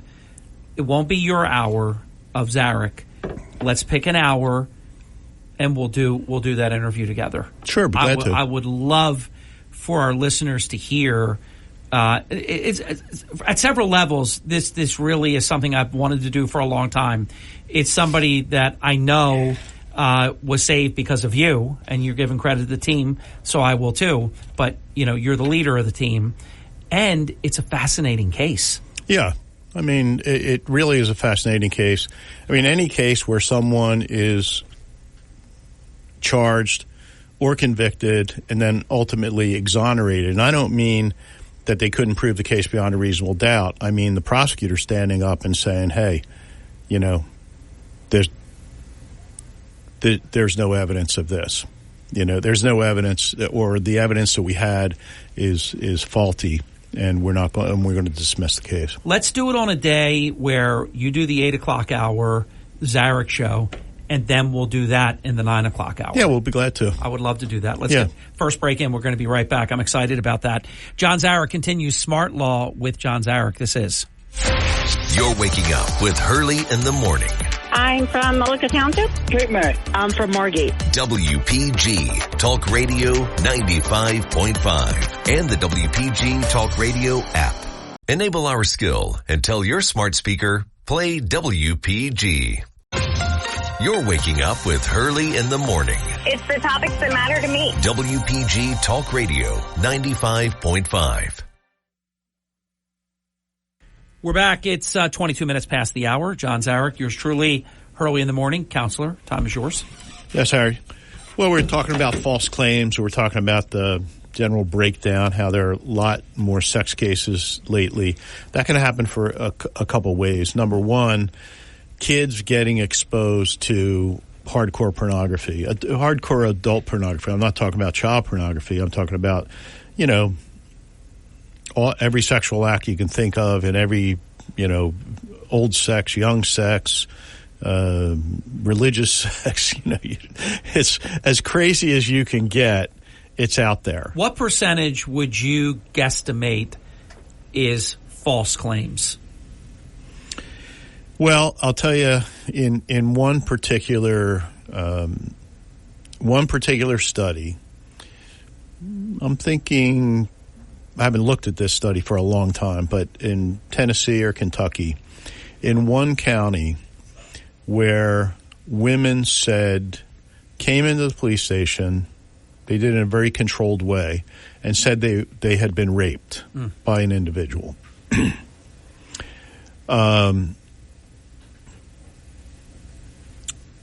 The study was that they would offer the woman, a polygraph examination. They say, okay, we can proceed, but they get the whole story. He forced me. I said no. That's the typical pattern. He kept going and so forth. They did a study. They offered the person a polygraph examination, the woman. You're not going to say what percentage don't take the polygraph and I think test, they right? did it. I think they did it in maybe a little more aggressive manner. Like, okay, you've made this allegation. You're going to have to. Part of our procedure is you're going to have to take a polygraph examination. In 50% of the cases, the woman admitted that she had had consensual sex with a person other than her steady boyfriend or her husband, and was afraid that she would get caught or had been caught. The suspicion was there, or the guy said, there's something wrong with you, you're different, whatever. And they claimed that they were raped to excuse the sex that they had. In 50% of the cases. I mean, which is scary. It's total. That's the word I was going to use. It's horrifically scary to be willing to ruin someone's life, by alleging that they've committed a horrific crime that ruins your reputation and ruins your life. Yeah. So I want people that do that to get charged. I know they don't usually, but I want them to get charged because that's terrible. If people knew, hey, I can't do this because if I get caught, I'm getting charged. It is a crime to do that, false statement, false this, false that, using the assets of a police department when there wasn't. You know all of it better than I do. And they get away with that, though, don't they, John? I can't say it doesn't happen, a prosecution like that, but I don't know of any that have happened. Yeah. Because it really doesn't. The policy of the prosecutor's office is they want women to come forward if they've actually been raped or sexually assaulted. Absolutely. And if there's a fear that they'll be prosecuted if they're ultimately found to be lying, then, or that they could be accused of lying and end up in trouble themselves, then that's, then that doesn't prevent the police department, but it prevents law enforcement from charging them. Does your gut tell you that number holds true, that 50% of the allegations are false? I really have no independent way to evaluate that, but I know that there are a lot of false claims. There are a lot of vengeance claims. They weaponize the system. As I said, we have two things going in the breakdown of morality. Number one, we have anything goes sex-wise. And you have now 13-year-olds who are having parties, 13, 14-year-olds are having parties at their house. Mom and dad are working, maybe at the casino at night. They go over, they smoke marijuana, and it's understood. I mean, in the old days, you might go to a party and at the end of the party, some couples might make out or something, like kiss and hug, that was a big deal. Now it's not kissing and hugging. It's, they're engaging in the full range of sexual behavior.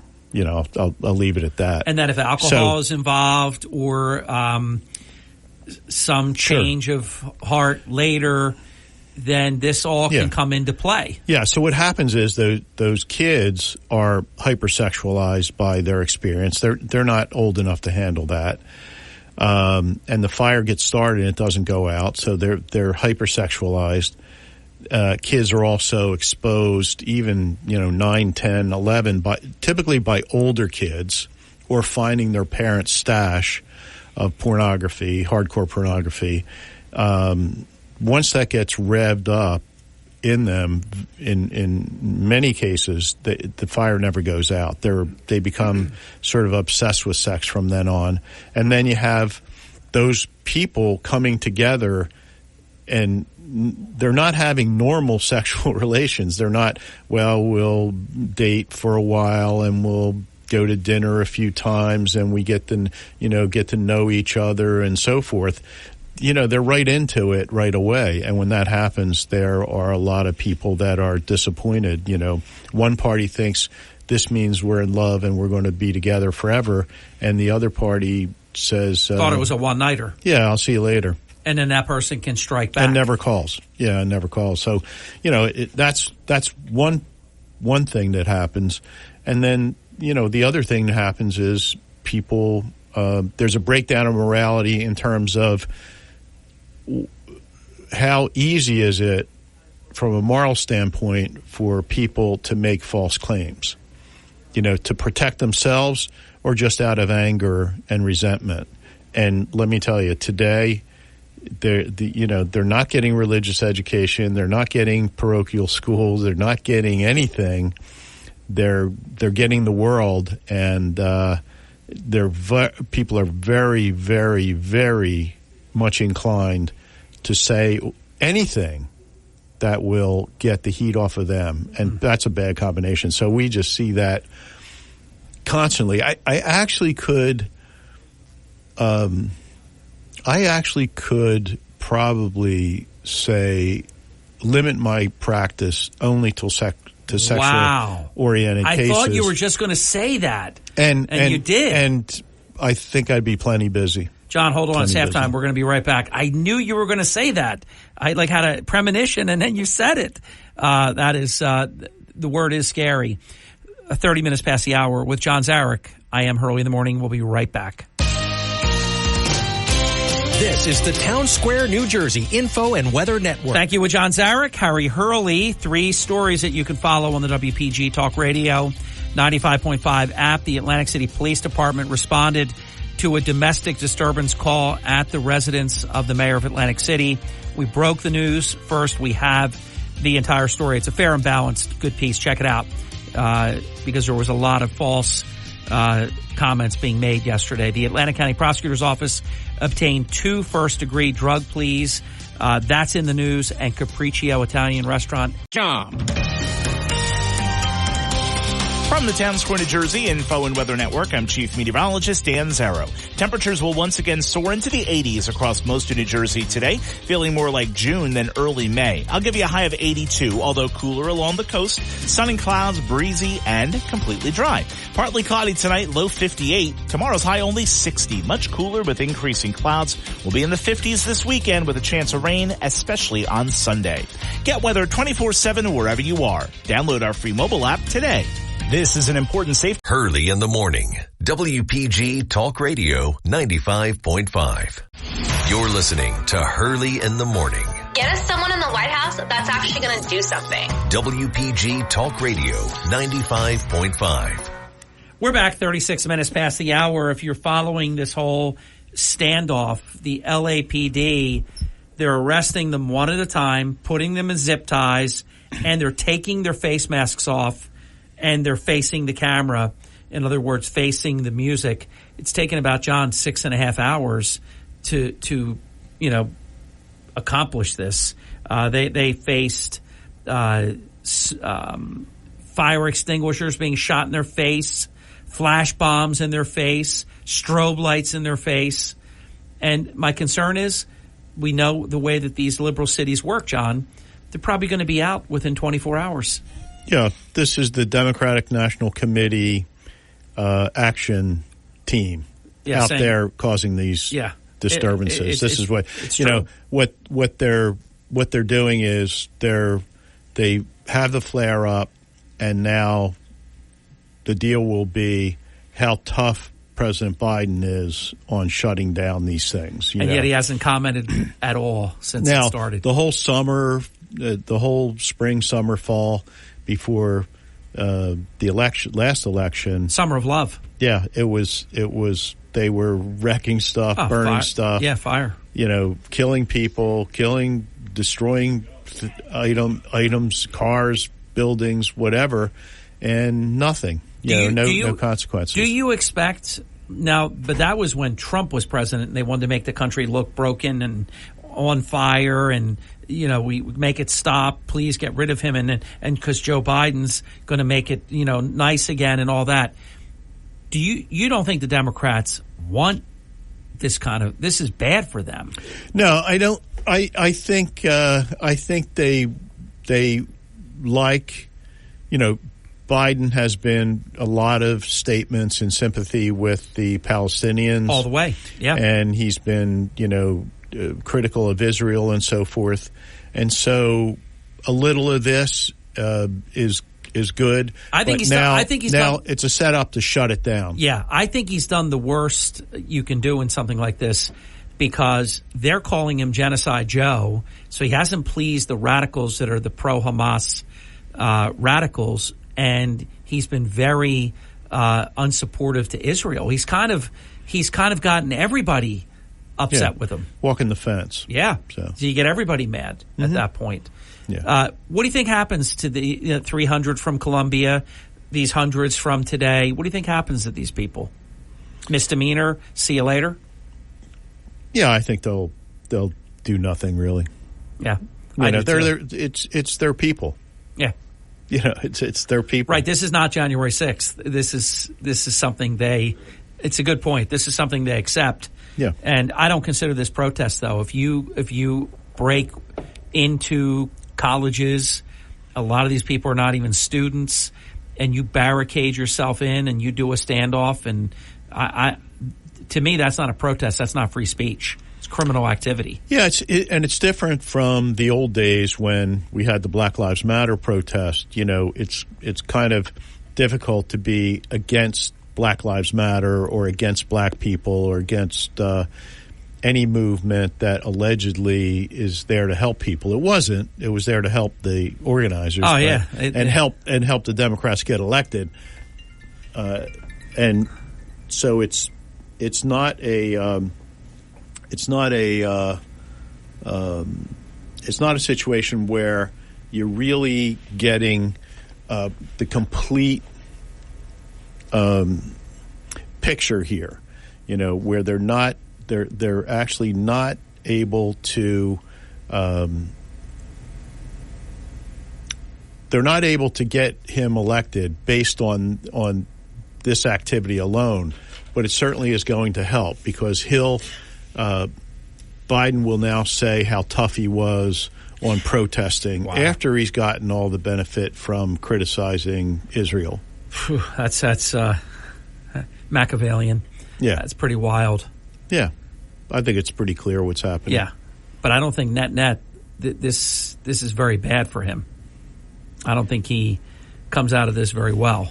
Well, remember, it didn't stop right up until Election Day for Trump. Right. So if it stops now, we're only in May. Yeah, 6 months out. If it stops now, then he can get the benefit of shutting it down. And if there's not a lot more of this, then he stopped it. Yeah, and it will be there's no reason old news. Then there'll be no reason to change. Well, if nothing happens further about this in 6 months, that will be forgotten that it even happened. Sure. Won't even be on the radar. But sure. For right now, though, I think a lot of these polls that are coming out with Trump with the biggest leads that he has had yet, I think the country is extremely upset about inflation. They're upset about this kind of stuff, the unrest and all of that. And I have to say, John, I knew it was there, but to the degree that it has been just unleashed, this anti-Semitism in America is unbelievable. Yeah, it's insane. And it's at the colleges. Yeah, it's insane. And there's gays for Palestine and gays for Hamas and so forth. And if they were there, they'd be executed. They'd cut their heads off. Yeah. It's crazy. Nancy Mace said this morning she called them terrorist-loving Jew haters, and she said that if they went to Afghanistan, for example, or to Hamas and introduced themselves in their crop tops and their nose rings and their pronouns, that they would be instantly killed. Yeah, no doubt. And they're supporting them. Yeah, no doubt. So there are people, there are always going to be people who reflexively support the underdog, and the underdog, even if they're terrorists. Right. The underdog is not always the moral high ground. They don't always have the moral high ground. Correct. Sometimes the underdogs are wrong, and in this case they are. Why do you think it is, and we have 2 minutes before the final break, and then we'll have, a nice 10 minutes or so after that, uninterrupted. John, why do you think Chuck Schumer, the highest ranking elected Jewish person in American history, has said nothing during this anti-Semitism? I say it's because they're pandering to their far left terrorist Hamas-leaning base that they need in order to win Michigan and Minnesota and places like that. Otherwise, he would comment. Yeah, that's why. You're right. He's not commenting because there is a, you have AIPAC, America-Israel Political Action Committee, which is very supportive of Netanyahu, supportive of Israel, supportive of, conservative government, and anti-Hamas and any other person who is inclined to cut people's heads off and burn children alive. Yeah. It's strange that has to be said, that that some are and some aren't. They even cut babies' heads off. Right. But they're are not they're monsters. Yeah. So, and they need the monster vote. And then they want to keep the Jewish vote that they've enjoyed. Mm-hmm. And that's... I don't think you can do both. That's largely been very liberal. Yeah. And, I know personally some younger Jewish people in their 20s and 30s who you can't say a good word about Israel at all to them. Wow. Israel, they're fascists. It's crazy. That's what they say. They accuse Israel of every crime known to man that the other side is really doing, and everything that the Palestinians do and Hamas does is totally justified to them. That is crazy. Which is crazy. It is 45 minutes past the hour. We'll be right back. John Zarek, yours truly, Hurley in the Morning. You're waking up with Hurley in the Morning. It's well-balanced conversation. WPG Talk Radio 95.5. Starting your day the right way with Hurley in the Morning. WPG Talk Radio 95.5 and the WPG Talk Radio app. Starting your day the right way with Hurley in the Morning. It's a woke society, and I'm fed up with it. WPG Talk Radio 95.5. We're back. It's 10 minutes before the top of the hour. Coming up right after John will be Deborah Heart and Lung Center. This is a very fortuitous appointment, although I have to say I pretty much know what to do during this hyperhistamine palooza that we have, for the next probably 7 weeks. But the allergies are really bad this year. Dr. Andrew Martin will be talking about that, and then we're going to spend the rest of the program with John. Counselor, time is yours. Let's do this. Yeah. Well, I think we're in a pretty crazy time, as it's plain to see. I think there's going to be there has to be, if we're going to survive, but we have a consistent, ongoing, accelerating breakdown of morality. Yeah, that's bad in the country. That's no good. There's no question about it. And as that goes on, family ties become looser. One of the effects is that men are not dating, as they say, which really in today's parlance means having sex with women. Oh yeah, he and I are dating. That means, people don't like the way it is now. People don't date. They just get together, meet each other, and have sex. That seems to be the case. And so, men are less and less. They're not dating, and they're not marrying. I was just going to say that. People are not marrying, and if they do, it's later. So there is a whole transformation going on. Sure. And they're not marrying, they're not dating, and I think increasingly they're in their own show with pornography at home. They don't feel a need. They can experience in some degree the most beautiful women in the world. Why go through all the trouble of making a date, getting this is the way they're thinking, courting, of course, all courting, that all that stuff, and going through all the things, buying dinner and buying, whatever you do, whatever people do these days. Of course, I haven't been dating in a long in decades. So. Same here. So, I think increasingly we have men just isolating, doing their job, going home, playing video games, looking at pornography, taking care of their sexual needs in a solo manner, and not interacting with women as much as before. And I have to say, that makes me sad. It's a terrible statement of society. Finding that person to spend your life with, your partner, your best friend, your wife, your husband, whatever, which way it is, it's tremendous. They're missing out on so much. Yeah, it's true. That's what it is. It's real. Yeah. And it's true, and it's a truth that to marry, to have kids, not that everyone has to or should, but to marry and have kids is to experience a fundamental truth of existence, Agreed.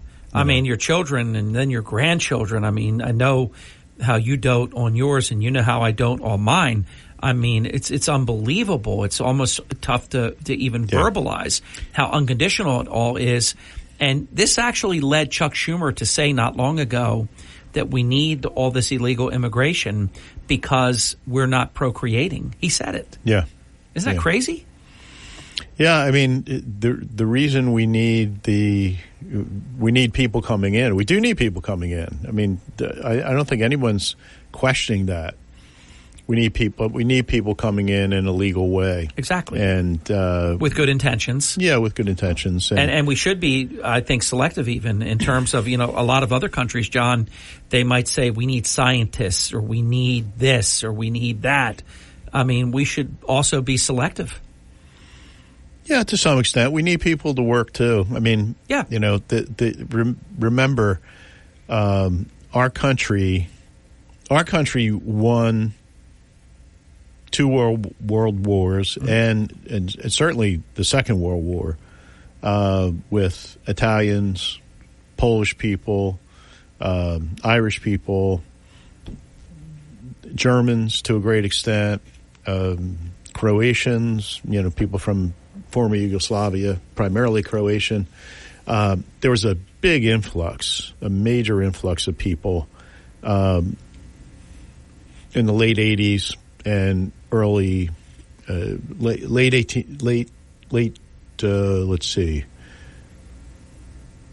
last century and the early last century. So they came in, and there was really a revolution around 1924, 25, where the primarily Protestant, old English people who thought they were elite, were alarmed at these people coming in, and they shut it down. They passed laws that really essentially cut off immigration to a great extent. But had we not had those people who came in, those underlings who came in, my grandparents on both sides, and most of our grandparents. Oh, yeah, mine, Margie's. At that time. If we hadn't had that influx and the kids. By the way, Margie had her last name, her maiden name, changed when her relatives came to America. Yeah. Remember how do you spell your name? And this is it now. Sure. There's like one less N and another sure thing happens missing. all the time. Yeah, happened to Margie. But those people were essential to us winning the war and having a great society. Yeah. But there were people that wanted to keep them out. So I like immigration. It's true. Yeah, legal immigration. And, I do too. I like immigration. I like people coming in. I like, the Indian people coming in. I often say they're still into arranged marriages. Now, they're not going to marry someone they don't like, but, the parents kind of pick the family and make sure that things are right. They have a lot more sense than a 21-year-old kid or 22-year-old kid, right? And so I've often said to couples that I've had or families, if we want to cure the United States, issue 5 million visas to Indian couples who are raised in a traditional way. They're the best. They're the best. John, you got married at what age? 23. And I was married at 21. Yeah. It was common. We picked well. It was common for a lot of people to be married in high school in the old days, or I'd say they were serious and they were married right upon graduation. Yeah. Serious then and got and married. the guy went to work and that was a common thing. So closing minute. Well, we need to have a real revolution. We need to have like a reawakening or something that moves us very strongly to traditional values and conservatism. What does it take to, like, we had a civil war and America came back strong. We had the 1960s, if you will, and America came back strong. And this era is awful, absolutely awful, but it will pass, right? Or maybe not? Or what do you think? Yeah. I mean, we don't know if it'll pass. I mean, we've never been here before. I guess we have a say in that. But there have been times when societal norms broke down, things were totally out of control, and it's usually followed by a kind of a religious reawakening or spiritual reawakening. That might not take the form of actual religion, but there's going to be something that turns everyone into solid citizens again. Good stuff, certainly John. Not there now. John's going to join us in 30 minutes. When we come back, Dr. Andrew Martin, who's a pulmonologist from Deborah Heart and Lung Center. He's the chairman of the Department of Pulmonary Medicine, and we're going to be talking about asthma and allergies. And there is an allergy-induced asthma, and we'll be talking about that and a whole lot more. What you've just been listening to, presented and sponsored by the law offices of John Zarek. We'll be right back. Fourth quarter, Hurley in the Morning, begins right now. Stay with us. WPGG Atlantic City, WENJ HD3 Millville, a Town Square media station. Everything you need to know in 6 minutes starts now. From Harry Hurley Way in the world's playground to the broadcast pioneers of Philadelphia Hall of Fame, you're about to find out why Harry Hurley has been named to the Talkers Magazine list of the 100 most important talk show hosts in the nation. Live from the studios of Town Square Media in Northfield, it's Hurley in the Morning on WPG Talk Radio 95.5 and the WPG Talk Radio app. Thank you very much. It's just a few clicks away from 6 minutes past the hour. And welcome to an event that's 32 years in the making. We have been hosting Deborah Heart and Lung Center Presents on this program, both on radio and for about 20 years on television. We did both, not one or the other. But 32 years in the making. It's long running. It's been an amazing partnership, and we've heard listeners tell us it's not even stuff that I'm making up, that it has saved their life. And that is one of the most rewarding things that you can ever hear. We've had people that heard a particular doctor and then listened and thought, wow, that's me. You're talking directly to me. Dr. Andrew Martin is a pulmonologist. He's board certified in pulmonary disease, sleep medicine, and critical care medicine. Dr. Martin earned his medical degree at the University UMDNJ, that's Robert Wood Johnson Medical School. He went on to complete a residency at Roger Williams Medical Center at Brown University in Rhode Island. After his residency, he completed a fellowship in pulmonary and critical care at UMDNJ, Robert Wood Johnson Medical School. Dr. Martin's special interests include sleep disorders, which Deborah, as I think many of you know, has an incredible sleep diagnostic center. You can stay there. You stay there overnight. You're monitored. And, I mean, they do an incredible job. And they've helped a lot of people. He also is very, very interested in complicated asthma, especially during pregnancy, and critical care ethics. In addition to being a pulmonologist, Dr. Martin is also the chairman of the Department of Pulmonary Medicine at Deborah Heart and Lung Center. And as always, to make an appointment, it is very simple to do. You can do so digitally on the web at demanddeborah.org, or you can call 609-354-7645. 609-354-7645. All right, full disclosure, it's 8 minutes past the hour, and maybe this has happened like one other time. I'm serious about this. 1 or 2 times in 32 years, Dr. Martin is not here. I so many times I will do the bio, and I just know that the doctor will be here before I'm finished. Dr. Martin is not here. John Zarek is here. So what I'll do is I'll send out a communication to our team at Deborah. This was set for today. I did what I always do. I sent my day before. John will back me up on this. Every time you're going to be a guest on this program, you get an email from me at about 3 o'clock in the morning the day before, and I sent it to the entire team. So this is inexplicable, but what can happen? I mean, this is literally a doctor, and he's a doctor who saves lives. So he could very well be with a patient and unable to let us know that he can't be here. So I'll reschedule it.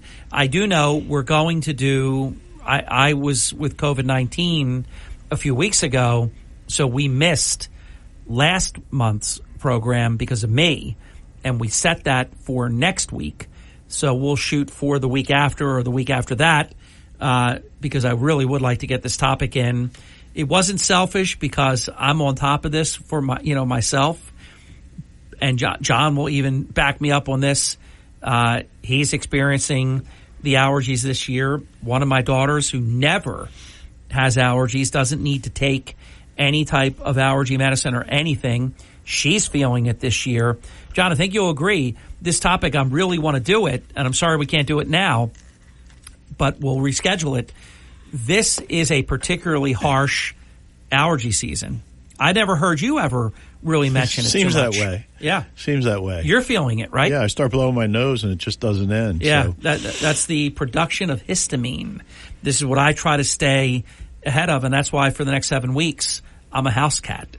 Yeah, you are. I have to be. I was out riding my bike, not in the woods this morning, but next to the woods. I would be demolished. I was next to the woods the entire time. Oh, my God.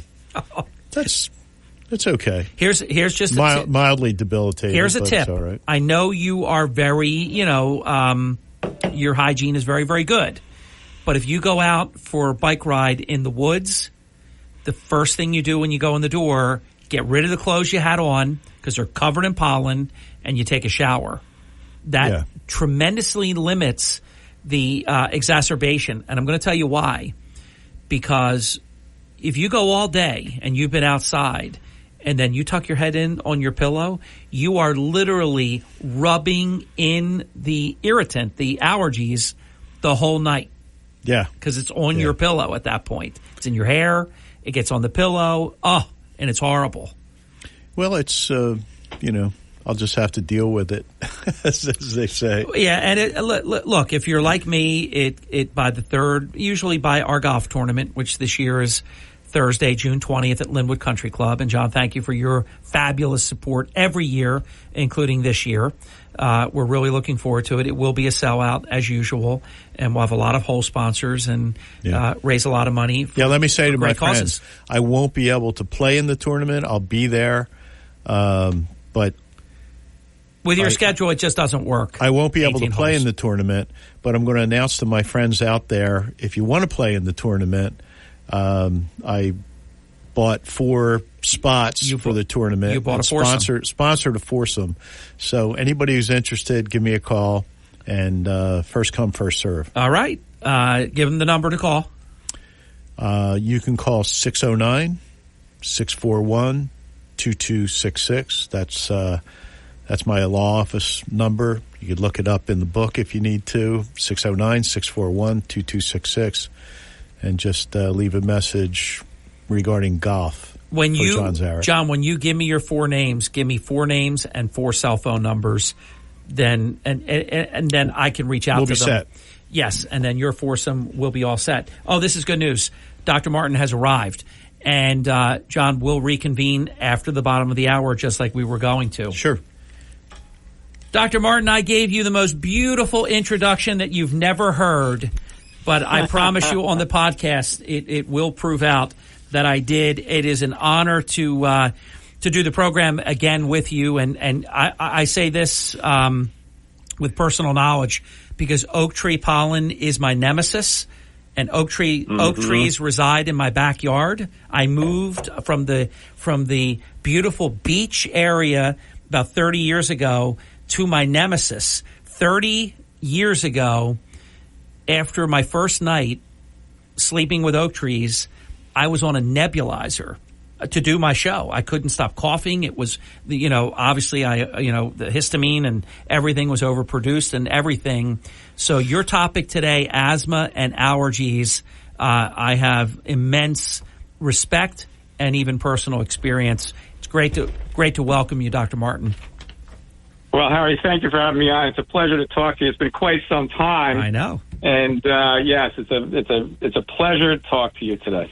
So let's start with asthma. We'll break it down into 2 categories, asthma and allergies. And of course we know, and you're going to get into it, how the allergies can become such a trigger.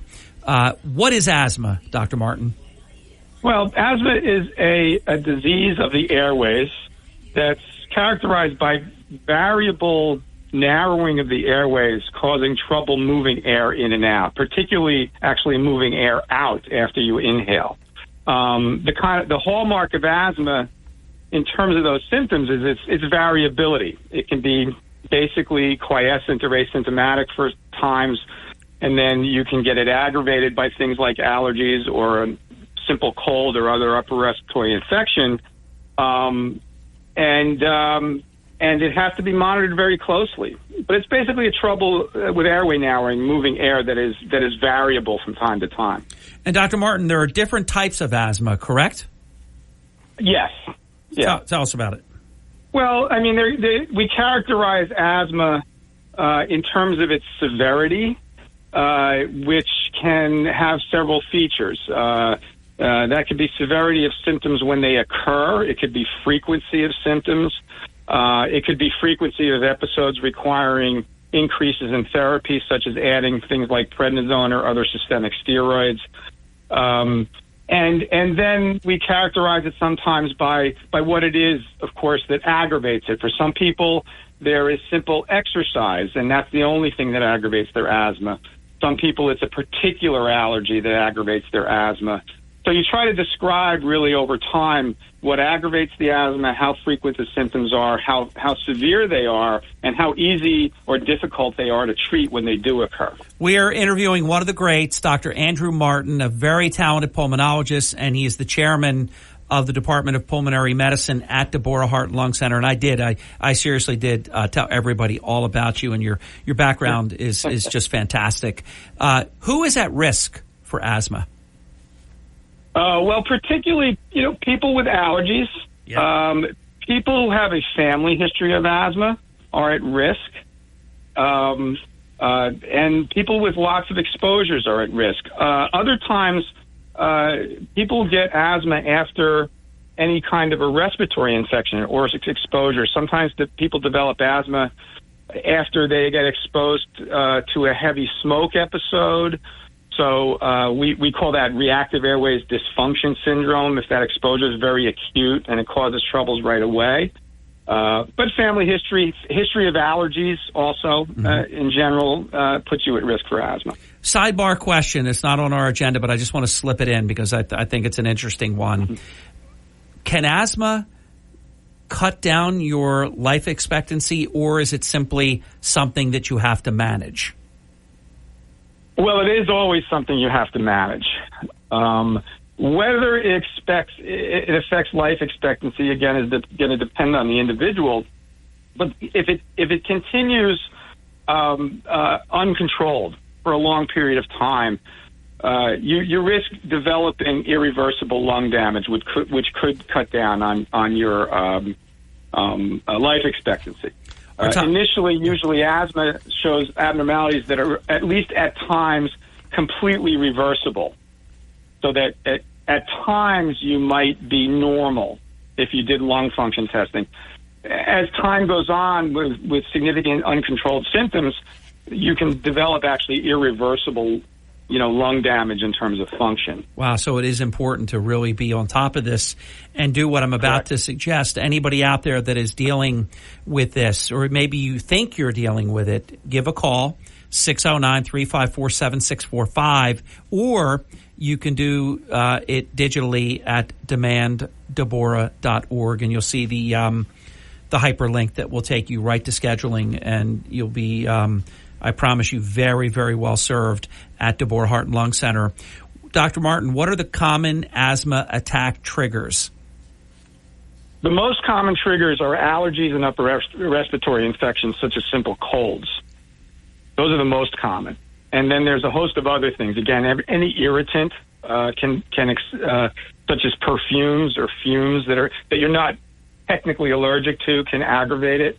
Again, exercise can be triggers and things like that. But the most common cause of flare-ups of asthma are upper respiratory infections and allergies. We only take one break during Deborah Heart and Lung Center Presents, and today we are presenting Dr. Andrew Martin, who is a great pulmonologist, and he is the chairman of the Department of Pulmonary Medicine at Deborah Heart and Lung Center.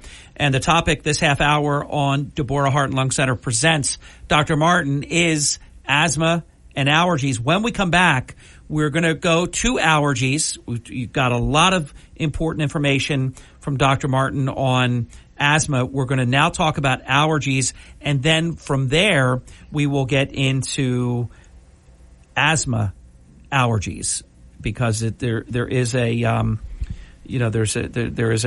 combination of the two. We'll be back. It's 20 minutes past the hour. Back in just a little bit. Don't go away. Much more important content with Dr. Andrew Martin right after this. You're listening to Hurley in the Morning. Mays Landing. I'm from Mullica Township. Listen at home or in the office on your smart speaker. Just say, play WPG. Each state. Ocean City. Hurley in the Morning on South Jersey's talk station. WPG Talk Radio 95.5. You're waking up with Hurley in the Morning. WPG Talk Radio 95.5. You're waking up with Hurley in the Morning. I listen every morning. WPG Talk Radio 95.5. Thank you. Welcome back. It's 24 minutes past the hour with Dr. Andrew Martin, pulmonologist and the chairman of the Department of Pulmonary Medicine at Deborah Heart and Lung Center.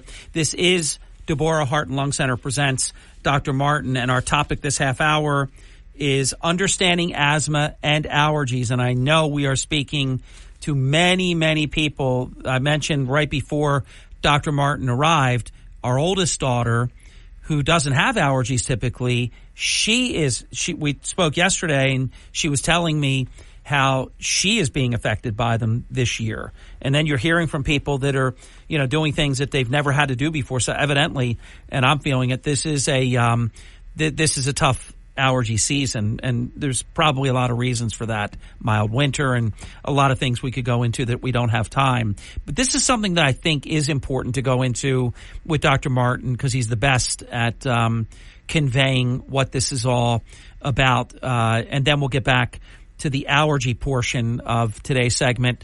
Dr. Martin, in terms of people that don't usually have allergies, and then now it's like, hey, what's going on? You know, scratchy throat. I feel like I'm sick. All these symptoms that could be just allergies make people think that they have an infection, have the COVID-19 maybe, or something else. So the allergies can be a little tricky, can't they? Oh, yes, they can. And it's very important to evaluate that kind of thing. If you think about upper airway infections and allergies, the symptoms are very similar. You get a runny nose, you get a stuffy nose, you get some postnasal drip, and you get a sore, scratchy throat. What comes along with that often is a cough, and the cough is often the thing that people pay doctors for. They make me, you can hear me clearing my throat as well right now. They may present, rarely will they come in, my nose is stuffed up. Often people treat that at home without trouble. When the cough occurs, that's when the questions about is this something other than simple upper airway infection occurs. And it's important to remember that one of the most common causes of a chronic cough in primary care practices has always been postnasal drip. And simply speaking, anything that makes you have a scratchy throat will make you cough. Often the cough is interpreted as bronchitis and people are given antibiotics, but it's still important to control those upper airway symptoms. Scratchy throat, particularly if it's from postnasal drip or other nasal problems, can very easily be treated with simple honey or cough drops that soothe the throat, and that often makes the cough better. Yeah. The other thing to kind of remember is that just making a bit of phlegm may not indicate that the lungs are the primary problem, because anything that makes you cough will eventually make you make some phlegm. That's just part of the reflex. So analyzing these symptoms and kind of treating, and it's important no matter what you have, if you have a cough or you have asthma or any wheezing, that you do want to control those upper airway symptoms and pay attention to how your throat feels as well. Now, the flip side, maybe it's not the flip side, but it is another component here. If you have the allergies raging and you're overproducing the histamine and everything that's associated with that, you can develop sinusitis or a bronchitis, correct? Yes, you can. Sinusitis particularly because what happens is if the tubes that drain your sinuses get closed up, then mucus and other fluid can build up there, and sometimes that can result in a true infection. There is a difference between just having rhinitis or nasal congestion and true infection. So yes, if it's untreated and not effectively draining, that can develop a true infection, yes. What I'm about to say is unpleasant because it's so beautiful and you want to go outside, but I have found that for about 7 weeks, I just have to limit the amount of time I spend outside. Almost, I tease and say I'm a house cat, because if I can stay ahead of the histamine, then I'm not going to get laryngitis. I'm not going to, get something that will affect me from being able to work. Some people can get laryngitis and you just go to work and you sound a little funny. I can't speak for 4 hours and 6 minutes, or my part of 4 hours and 6 minutes if I don't stay ahead of the histamine. What is the best way to do that? It is a bit complicated. When it comes to nasal allergies, the most effective medicines are the nasal steroids. These are fluticasone or triamcinolone, which are available over the counter and relatively benign. They do have some side effects sometimes after prolonged use. People sometimes develop nosebleeds. But using them for a few days or a week or two are very effective. The antihistamine medicines, your cetirizine, your loratadine, those are also very effective and often probably best used as adjuncts to the nasal steroids if the allergies are chronic. There is another medicine, Montelukast, which is sometimes used for allergies and asthma. The problem with that drug is it's useful for both, but it's also not the best drug for both. So sometimes that's good as an add-on. But the primary treatment for those is nasal steroids, and they're available over the counter and pretty simple to use. Dr. Martin, a quick question on, you mentioned loratadine, or you called it loratadine, and you're right, I'm wrong. Loratadine, I'm a big fan of, and I've been taking it for a long time. If you take an allergy medicine for a long time, should you switch and go away from it because of you build a tolerance or it's not as effective over time, or will it always work well during allergy season? That's a good question. I think the main thing to remember is it's always a good idea, especially if you think you're out of your allergy season, to try stopping it for a few days at least. I don't know that there's any tolerance built up to these medicines, but sometimes the allergens do overcome them. So I think you have to kind of look at these things. Now, for most people, nasal allergies aren't particularly dangerous. They're more bothersome. So the decision to treat them or not can be subjective. But I think what you want to avoid is using medicines you don't necessarily need. When you're using a medicine for things like allergies that may come and go, it's always a good idea to ask yourself, well, let's see what happens if I go off the medicine. If for most people, that's not a dangerous thing to do. Dr. Martin, here's something I've done for the last 2 years. When I'm at this 7-week stretch of peak oak tree pollen, which I've isolated is the one that is my, crusher. It just demolishes me if I didn't treat. I have fallen in like with Flonase. I was recommended to do it for a long time. I'm very hesitant to take anything. I don't like taking anything, but I will tell you that it's been life-changing. It is a difference maker. It is. For many people, it's a dramatic improvement, and sometimes the only thing that really makes a difference. Again, if you buy a medicine like that over the counter, the instructions will generally say, start with 2 sprays each side once a day, and when things get better, you can back it off to 1 spray once a day. And I think even if things get better, you can either stop it or perhaps maybe use it every other day. Those are also things you can do. The allergies and asthma particularly, it's also important these days to know that there are more advanced therapies for these diseases now that are out. I'm sure you've seen the ads on television for a lot of them.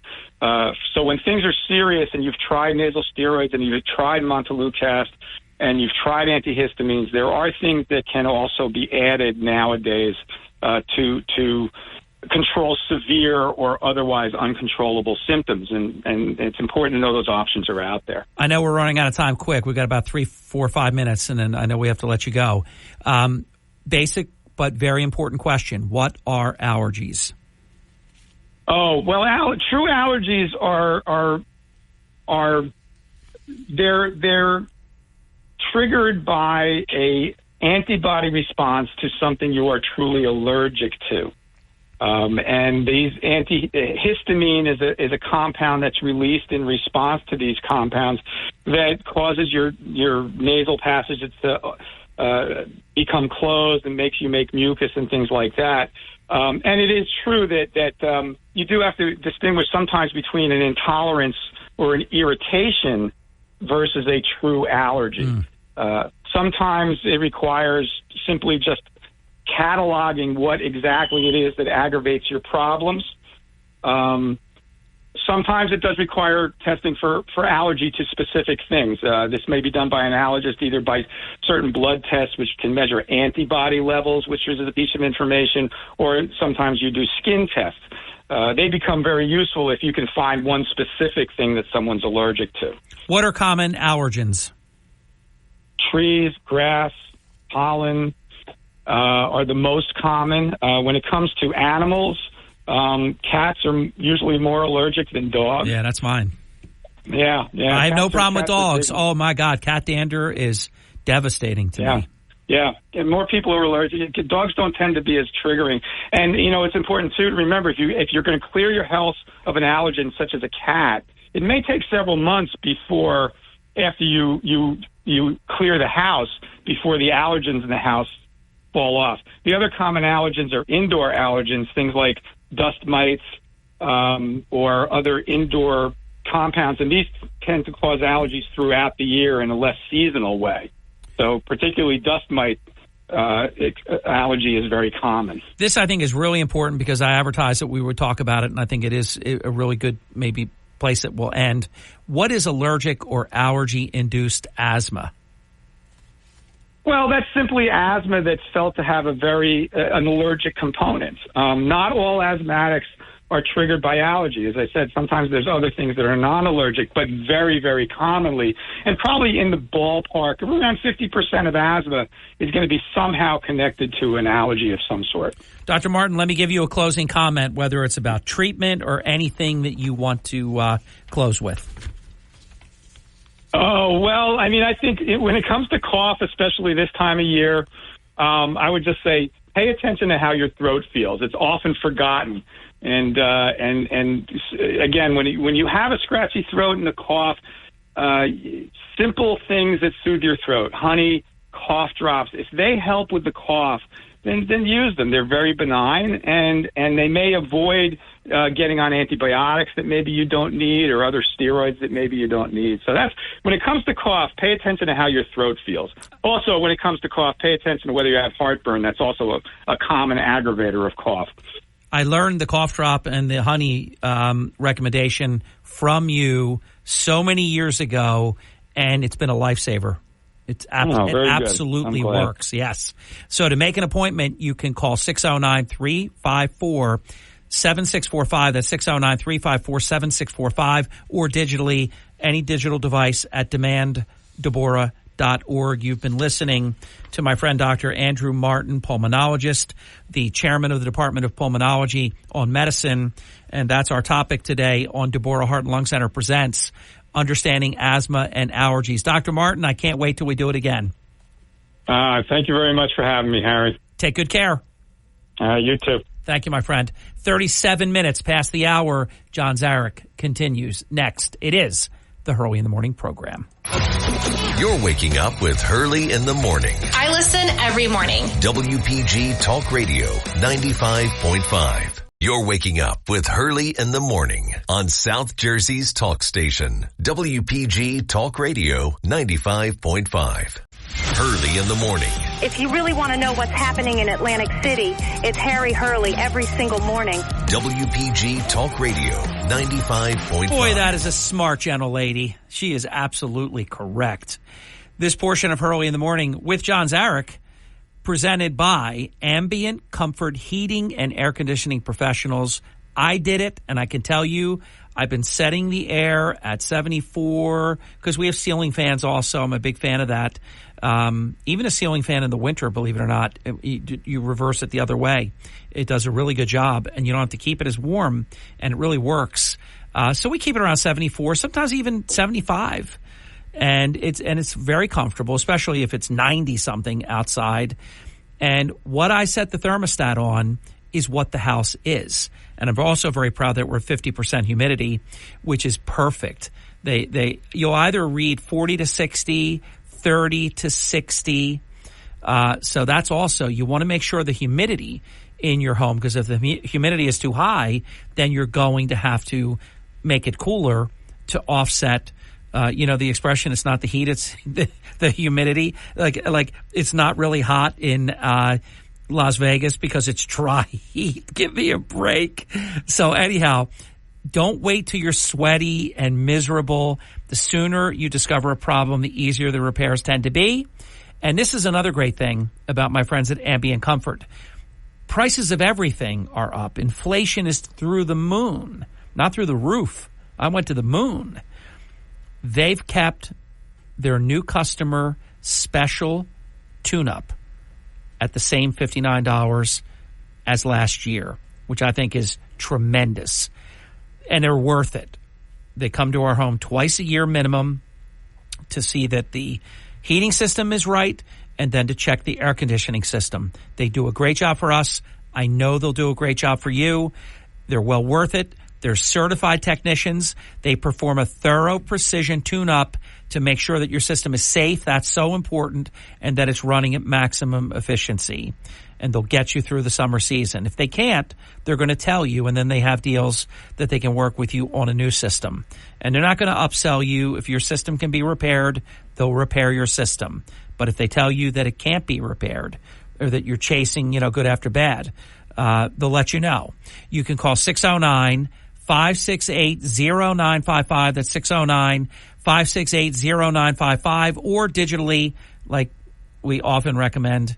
Although I like talking to people too, but AmbientComfortNJ.com, simple to navigate, AmbientComfortNJ.com.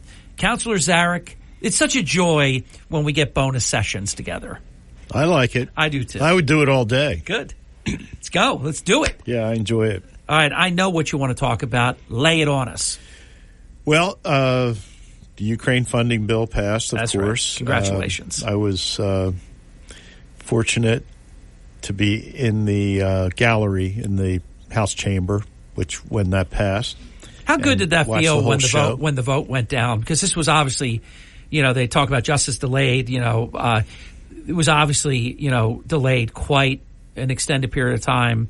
How good a feeling was that? You were very personally, heavily invested. You knew it was the right thing. It had been delayed. What was the feeling like when the votes were there and it passed? It was like crossing the border from Ukraine into Poland. You came down, right? Like I decompressed immediately and relief. Yeah. So the last week was not this week, but the week before, which was the week after that passed, was kind of like I was in dreamland. I was still functioning and doing things. Well, you were working, you were driving. It's a pretty extended drive and short sleep. You were going on adrenaline. Actually, Acela. Oh, that's right. You took the train. Yeah, that's right. Yeah. Still. But they, it was a.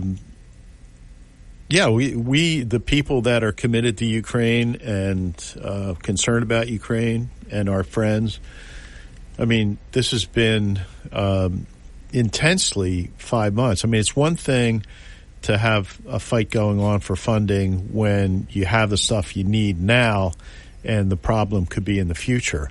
But it's quite another thing to not have the stuff you have now and you're trying to get funding to keep your friends from being killed now. That's a big deal. And so it was really high tension, high stress, high energy for all that time. I mean, I was practicing law, and then in my spare time, I had sort of two full-time jobs. I practiced law, and I traveled to D.C. Well, it's really the only thing that could derail them. If they have what they need, I've maintained from the beginning, give them what they need, and they'll win. Yeah, they just blew up another Russian oil refinery. They really, you can't keep them down. And another ship. They're hitting hard. Yeah, they are. And wait till they. How many ships now have they gotten? About a third of the Black Sea Fleet. Wow. It's so many ships that Russia's not. By and large, they've all run away to Russia. Yeah, because they don't want to keep losing them. Yeah, they don't. I mean, now. You've got a grain ship and you want to pick up some Ukrainian grain, you just sail down there like it's broad daylight. There's a lot of natural reefs that are now down at the bottom of the... yeah, right. Yeah, the Ukrainians are not kind to the Russians with regard to that. They say, we have another ship that has joined the Russian submarine force. They are effective and efficient Russian killers, aren't they? They are. They're unbelievable. I mean, what do you do with someone who invades your country and kills your kids and tortures and rapes, every place they go? That's the thing that, Russian propaganda is real good. They have no restraint. They have no requirement to tell the truth. So they just say things, and they say it enough that it often becomes part of the thinking of, the United States and NATO countries. Like someone said to me the other day, like when they heard that this bill passed, they said, "Now, how much of that is being stolen?" Yeah, that's the big Russian. That's the Russian propaganda here. And the answer is none. But I'll tell you why that is effective, though. I agree with you that Russia is effective propagandists, but also corrupt Ukrainians of the past did do a lot of stealing. In the past. Yes. But not U.S. stuff. I agree. But that's why it's effective. I mean, because people will believe it. They're stealing every place in the world. Yeah. They're stealing in Russia. Yeah, the thief is calling the honest person a thief. Yeah, right. That's what's going on. Right.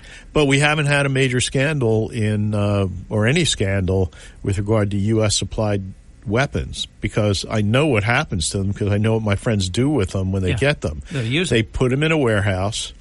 They chain it tight. They put a lot of guards there with weapons, and those weapons don't get handed out until they're on the way to the battlefield. And that's, because they put controls in. Yeah, they don't want a scandal. Yeah. Right, because they need the aid. We also have controls through the State Department, and these are people on the ground in the last with the last $61 billion especially.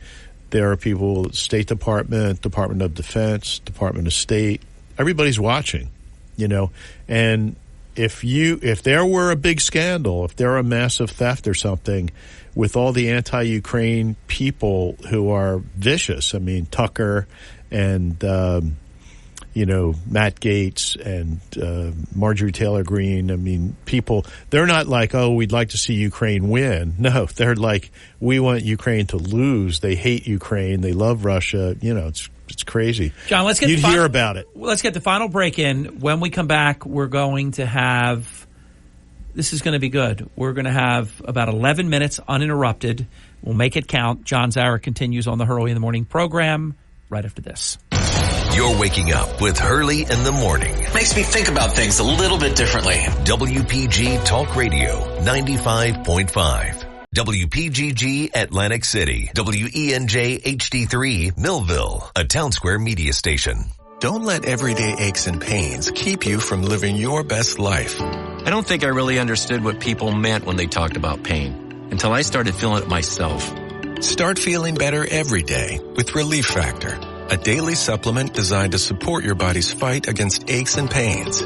Not only do I move better without pain, I just feel better. Created by doctors, Relief Factor uses a unique formula of natural ingredients that target 4 metabolic pathways to address pain. Relief Factor doesn't just mask aches and pains, it helps reduce or even eliminate them.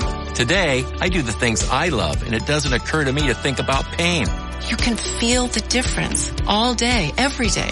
Join the over 1 million people who have tried Relief Factor's 3-week Quick Start Kit. It's only $19.95. Visit ReliefFactor.com or call 1-800-4RELIEF. That's 1-800-4RELIEF. And feel the difference of Relief Factor.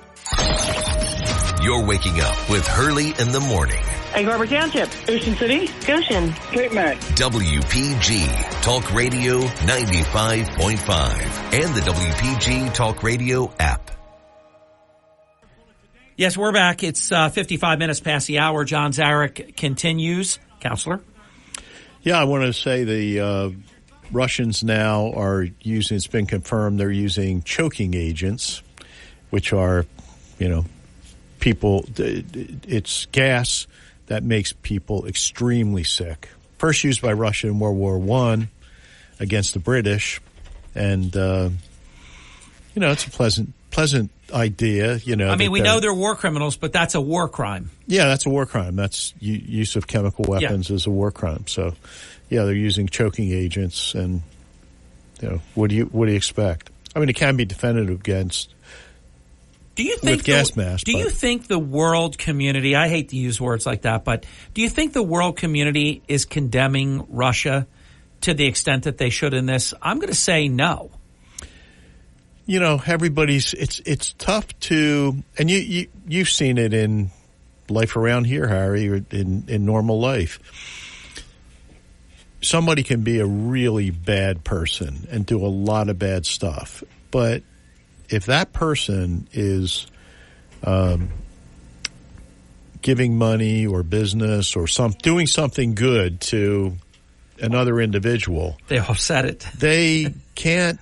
They kind of, that individual finds it hard to say they're a bad guy. It's kind of like Chuck Schumer and Joe Biden and the rest of them that aren't calling out anti-Semites. Right, because they have the left wing liberals of their party. Yeah, the left wing liberals that they need. They're counting on them, including lots of Jewish people who support the Palestinian cause and are ready to, they're anti-Netanyahu people. In fact, I probably in the United States, I would estimate that the majority of Jewish people in the United States are not thrilled with Netanyahu.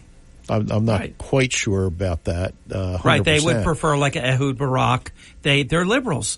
Yeah. I used to finesse it, and now I just can't. I just have to say it.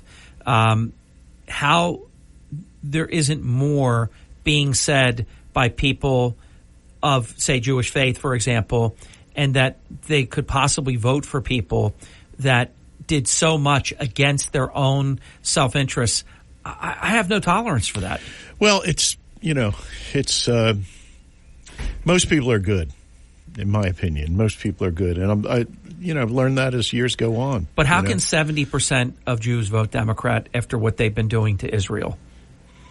How can that be? It's, and it used to be higher than that. I think most people in all groups are good intentioned, and they see things in a certain way. And I see that as not good intentions. I see that as cognitive dissonance, a willingness to overlook what should be an absolute disqualifying condition and just pretend like it doesn't even happen. Yeah. I like what you said. I just don't agree with it. A lot of people are very kind-hearted, and they're very charitable, and they dislike what they perceive as injustice in any circumstance. And would you ever imagine that in real time, during a time of war, that America would take the position, people like Nancy Pelosi and others in the Democrat Party, and Chuck Schumer hasn't been supportive, and Joe Biden hasn't been supportive. They've been adverse to the commander-in-chief, the prime minister of Israel. They have been adverse to him in real time. Yeah. That's just, I'm gobsmacked by that. Yeah. There are a lot of people, obviously, who believe, look, if you kill children, if you burn babies, if you behead babies, if you rape women, if you burn whole families together, if you torture people and kill them in front of their kids and vice versa, that is just bad. There's no justification for that, and that has to, the people that do that stuff have to be eradicated from a political standpoint, not a physical standpoint, but they have to be fought, they have to be overwhelmed, they have to be beaten. A lot of people believe that, but a lot of people believe that Israel is not being careful enough and so forth. I mean, compared to what we did in World War II, we firebombed entire German cities. Hamburg, maybe 100,000 people died one night. We dropped 2 nuclear bombs. Yeah. I mean. But, the firebombing of Tokyo was 100,000 people. Here's my story, and I'm sticking to it, and I know it's true. Israel not only is not guilty of genocide and all these horrible things that are being said, they have taken the greatest care probably in world history to not have civilian casualties, while they go up against an enemy that does intently create human casualties. Sure. And civilian casualties is what I meant to say. So it's the exact opposite of the truth. Let me go back to Dateline Ukraine while we have 4 minutes. I've been saying to you every step of the way. I remember I said, John, will we be here at 1 year? And this is still going on. You had a response. Hey, John, will we be here this time next year, 2 years into it? And you had a response. How will we be here next year at this time and Ukraine-Russia war will still be going on, or it will have been over? I have no doubt. I mean, if we had given Ukraine the weapons they needed to win the first time around, the first year, the war would be over. I totally agree. War would be over. But and that goes for Biden didn't on purpose. That's right. And that goes for any given time. But if we give them the weapons that are authorized and we give them the things they need to really win on top of that, the war's going to be over. I know. The Russians are in horrible shape. They make a big deal that they're on a 40% economy on a war footing. But 40% of what? 40% of Texas, 40% of Italy, 40% of Spain's economy. You know, they're a very small economy. They don't have much going. So it's a big number of a very small. It's a big, big deal. Yeah. And that seems to get a lot of play in the United States. But NATO's GDP is 20 times, I think maybe 22 times the GDP of Russia. Russia's like 2 trillion, NATO's 40 trillion. Somebody called the program the other day and gave me a stat. I wish I could remember it, and I don't know why I can't. But they talked about how Russia is in trouble right now just fielding an army. Yeah, they are. So, I mean, and the Ukrainians are... see if you agree with this, because I never knew who this number came from. It's much like I'm not listening to Hamas numbers about civilian casualties. They lie about everything. They said Israel hit a hospital, and it never happened. They hit a parking lot. You know, Israel is sending sound and notes to tell you next hour you need to be gone. And they're trying not to kill people, and they're getting blamed, for being genocidal. I got told the other day that Russia is saying that Ukrainians have killed 350,000 Russians. Is that number correct? Do we have any way to know? You mean Russian soldiers? Yes. I don't know. Ukrainians don't report their losses. Right. This is Russia saying. Yeah. Yeah. So, and you Which can't. I said I don't believe you that. You can't trust what Russians believe. But Ukrainians have killed a lot of Russian soldiers, though. They've killed a lot of Russians. I mean, I'll tell you, when I was there, Ukrainians would get word that there was 10 Russians in a tree line. They'd send. Then there weren't 10 Russians in a tree line. They'd send a squad over, 8, 9, 10 guys, and there were 10 Russians laying down in a tree line, and they would kill everyone. And then they'd get another tip, and they'd go kill them. And it's like the Eagles playing a high school football team, and that's the way it is. But I want to say, Ukraine Humanitarian Inc. If you have any question about how to donate or whatever, you can look up the website, Ukraine Humanitarian Inc. Call my office. We'll help you. You could drop a check off at my office. We'll tell you what to do, lead you through it. There's an ongoing need. Russia's pulverized Ukraine for 5 months because of the lack of weapons. And now Ukraine has the weapons. They're starting to stand up, but there's still a lot of need there. So lots of kids who don't have clothes, shelter, food, all that. Donate it. 100% hits the street. John, thank you for a wonderful visit. Until next time. Thank you, Harry. You're welcome, sir. He is John Zarek. I am Hurley in the Morning. I'll see you on the digital platform of WPG Talk Radio 95.5. Here's our friend, Brian